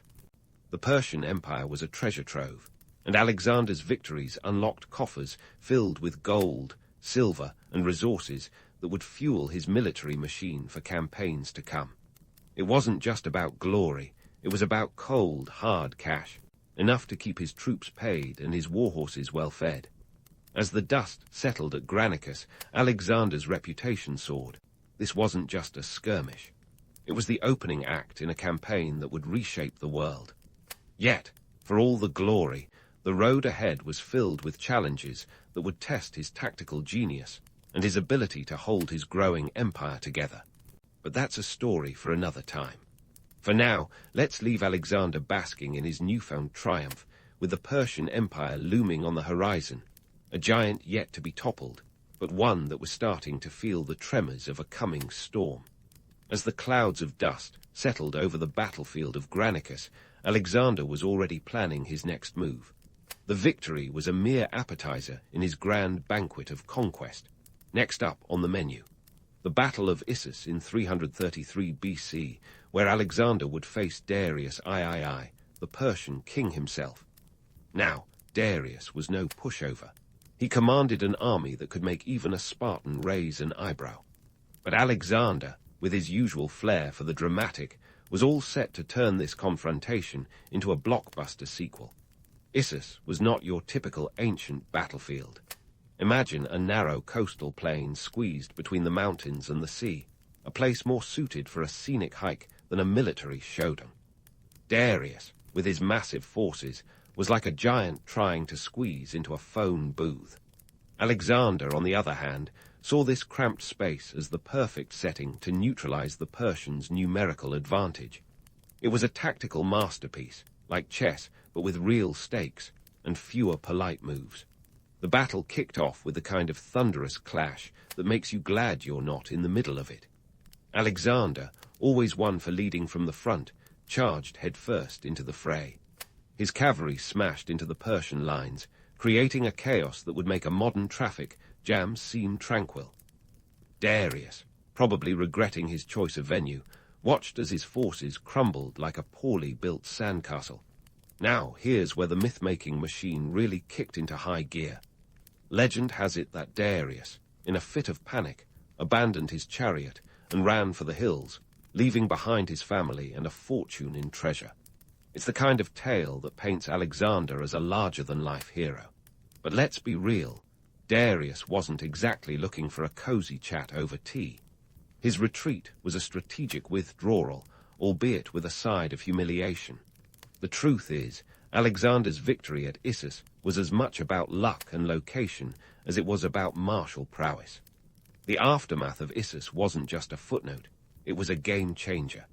Alexander captured Darius's family and treated them with remarkable respect, a PR move that sent a message across the empire. Even in war, there was honor.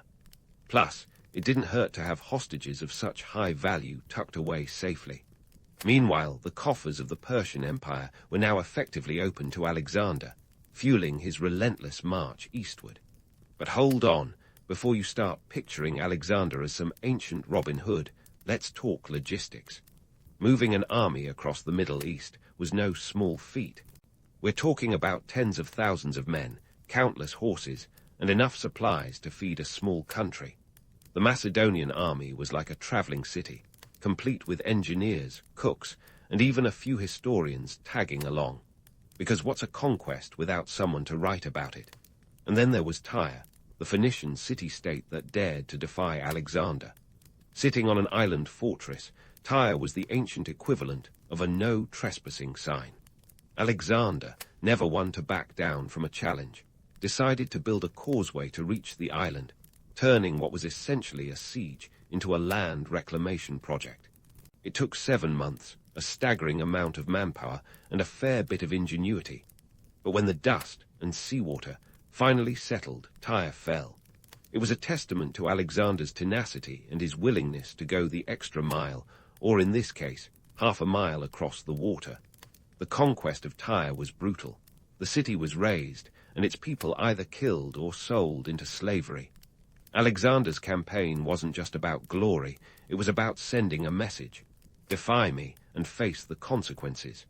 Yet, amid the destruction, Alexander showed a softer side. He spared the city's temples, a nod to his respect, or perhaps fear, of the gods.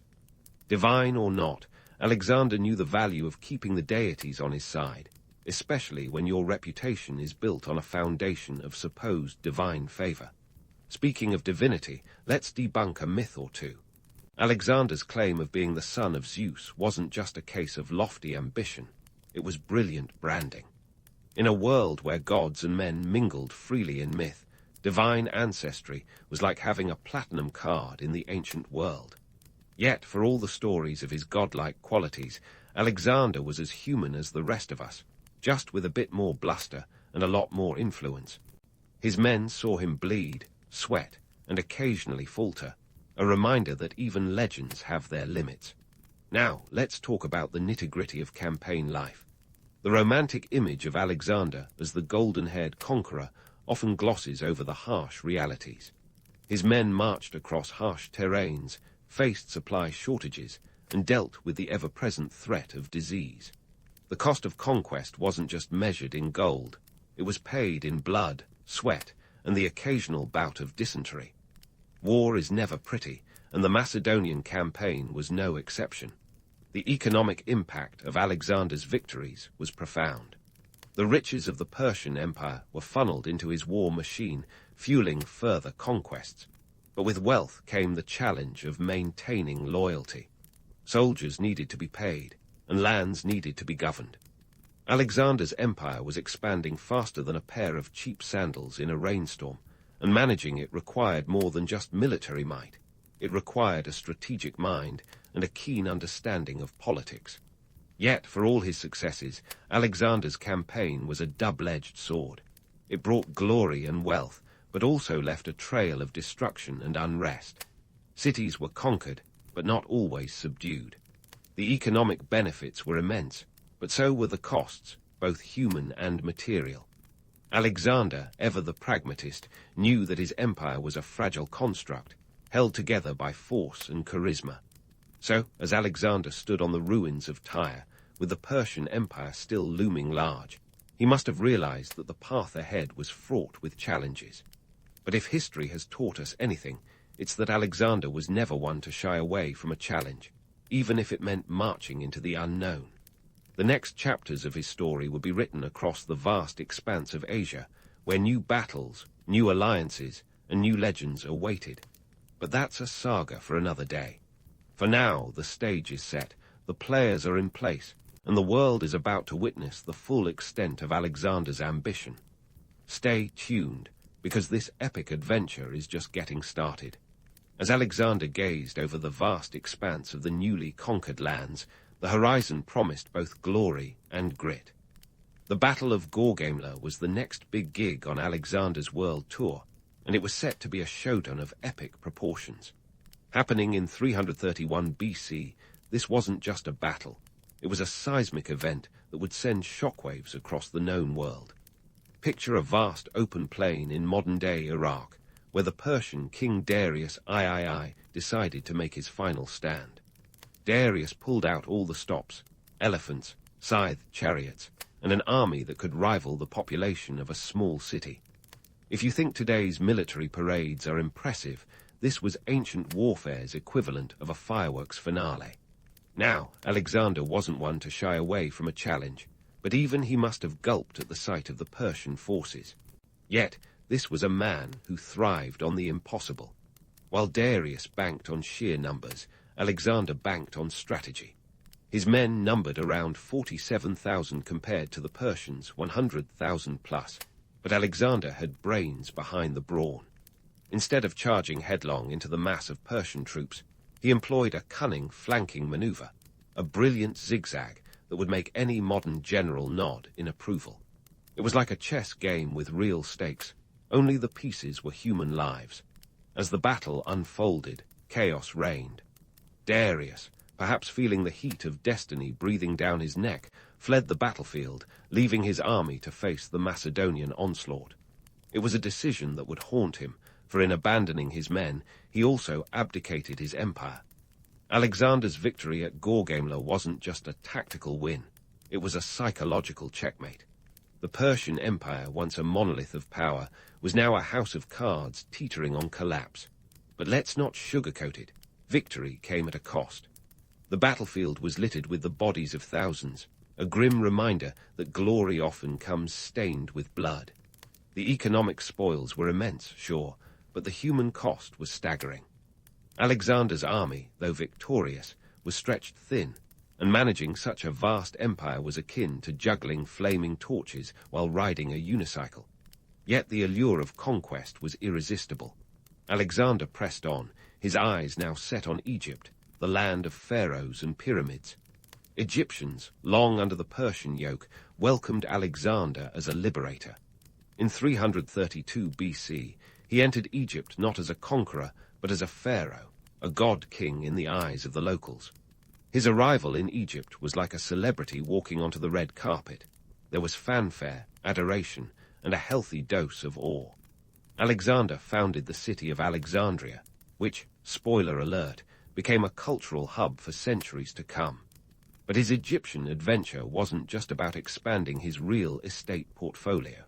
It was here that Alexander made his fabled visit to the Oracle of Siwa.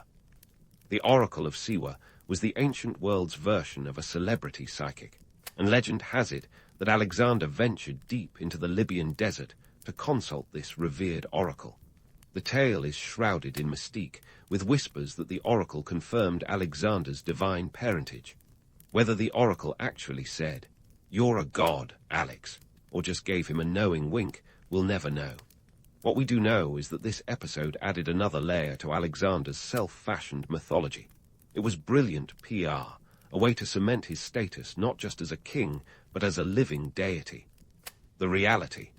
It was likely a calculated move to solidify his rule over Egypt and keep the divine favor narrative alive. With Egypt under his belt, Alexander turned his gaze east to the Indian subcontinent. The journey wasn't just about conquest. It was an exploration into the unknown, a plunge into a world of elephants and monsoons.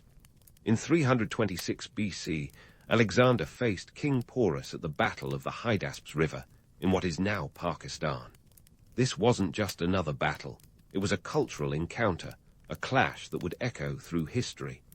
The Indian army's war elephants were a terrifying sight, as alien to the Macedonians as spaceships would be to us. Yet Alexander's strategic brilliance shone once again. He used the weather to his advantage, crossing the river under cover of a thunderstorm, turning nature's fury into his ally. The battle was hard fought, with both sides suffering heavy casualties. But Alexander emerged victorious, and in a twist of fate, he was so impressed by Porus's bravery that he reinstated him as ruler of his own lands, albeit under Macedonian oversight. It was a savvy move, blending conquest with diplomacy, showing that Alexander wasn't just a military genius, but a shrewd politician. He understood that ruling an empire required more than just a sword. It required a delicate balance of fear and favor. Yet the Indian campaign marked a turning point. Alexander's men, exhausted after years of relentless campaigning, finally hit their limit. The prospect of marching further into India was met with a collective nope from his battle-weary troops. They'd had enough of the heat, the rain, and the never-ending battles. For the first time, Alexander had to concede to his men's demands. The dream of reaching the end of the world would remain just that, a dream. The army turned back, tracing a return route that would eventually lead them home. But let's pause here and ponder the implications of Alexander's campaigns. While they brought wealth and fame, they also sowed the seeds of future conflicts. His empire, vast and diverse, was a tapestry of cultures woven together by force. The merging of Greek and Eastern cultures, known as Hellenization, was one of Alexander's lasting legacies. Cities like Alexandria became melting pots of ideas, where Greek philosophy mingled with Eastern traditions. Yet, beneath this cultural exchange simmered tensions that would eventually bubble over. Alexander's conquests also laid the groundwork for the rise of successor states, as his generals, known as the Diadochi, carved up the empire after his death. What Alexander built in a whirlwind of conquest was too vast to be held together by mere mortal means. It was a patchwork empire, stitched together by one man's vision, but destined to unravel in his absence. In the end, Alexander's legend is a complex tapestry of triumph and tragedy, myth and reality. He was a visionary who pushed the boundaries of the known world, yet his ambition left a trail of destruction and chaos. His story is a reminder that even the greatest of legends are human, shaped by their flaws as much as their feats. So, as we leave Alexander contemplating the next steps of his journey, remember that this is not the end. The story of Alexander the Great is far from over, and the final chapters promise to be as compelling as the ones that preceded them. Stay tuned, because the saga continues, with new adventures and revelations waiting just beyond the horizon. As Alexander and his weary troops turned their backs on the Indian subcontinent, the curtain was slowly drawing on the epic saga of conquest that had spanned continents and reshaped the ancient world. The march back to Babylon marked the beginning of the end for Alexander, a man who had pushed his ambitions and his army to the brink. It was 323 BC, a year that would prove pivotal not just for Alexander, but for the tapestry of history itself.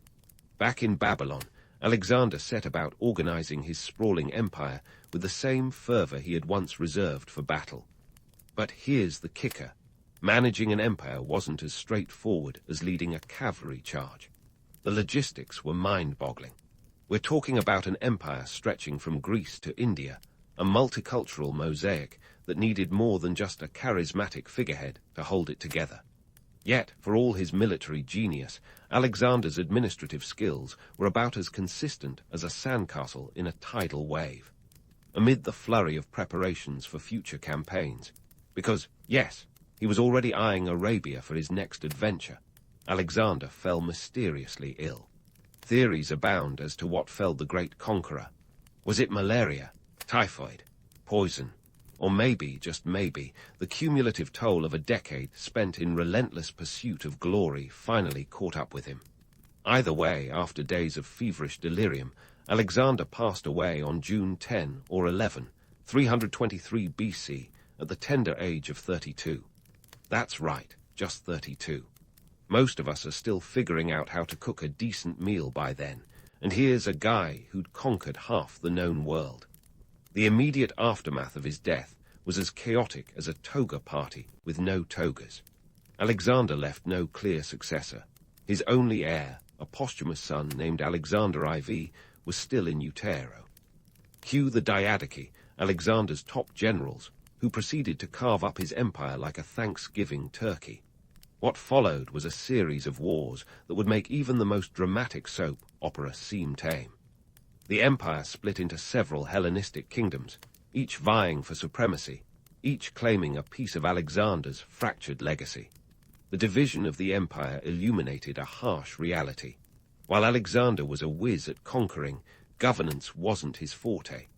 His empire, built on the back of his relentless ambition, was a house of cards. The absence of strong central leadership turned it into a stage for power grabs, betrayals, and endless conflict. It's a stark reminder that while ambition can build an empire, it takes foresight and strategy to sustain one. A lesson for the ages, really. Despite the chaos, Alexander's legacy was far from a mere footnote in history. The cultural fusion known as Hellenization left an indelible mark on the ancient world. Greek language and culture spread like wildfire, influencing everything from art to science. Cities like Alexandria, with its famed library, became melting pots of knowledge and innovation. It was a legacy of ideas, one that outlasted the ephemeral nature of his military conquests. But let's not kid ourselves. There's a romanticized sheen over Alexander's story, a narrative that elevates him to mythical status. The myth-making machine of history has a way of glossing over the gritty details, the brutality of his campaigns, the countless lives disrupted or ended by his ambition. The man who would be king was also the man who left a trail of blood and chaos in his wake. His story is a testament to the duality of human nature, the capacity for greatness and destruction, often entwined. So, what do we take from Alexander's life? Perhaps it's a cautionary tale about the limits of ambition and the cost of unchecked power. Or maybe it's a reminder that legends are often more complex than they appear at first glance. The allure of a grand narrative can obscure the inconvenient truths lurking beneath the surface. In the end, Alexander's tale is one of contradictions. A man who could inspire both awe and fear, whose legacy is both celebrated and critiqued. He was a visionary, a conqueror, a flawed hero, and ultimately a human being navigating the turbulent seas of history. His story continues to captivate because it speaks to something fundamental about our nature, the desire to leave a mark, to be remembered, to transcend the ordinary. As we close the book on Alexander the Great, it's worth pondering the echoes of his life that reverberate through the corridors of time. His empire may have crumbled, but the stories of his exploits endure, a testament to the enduring power of myth and memory. And perhaps that's the greatest conquest of all, to be remembered not just for what we achieve, but for the stories we leave behind. So, as you drift off to sleep, let the tales of Alexander's audacious adventures and the lessons of his life linger in your thoughts, a reminder that history is as much about the stories we tell as the facts we uncover.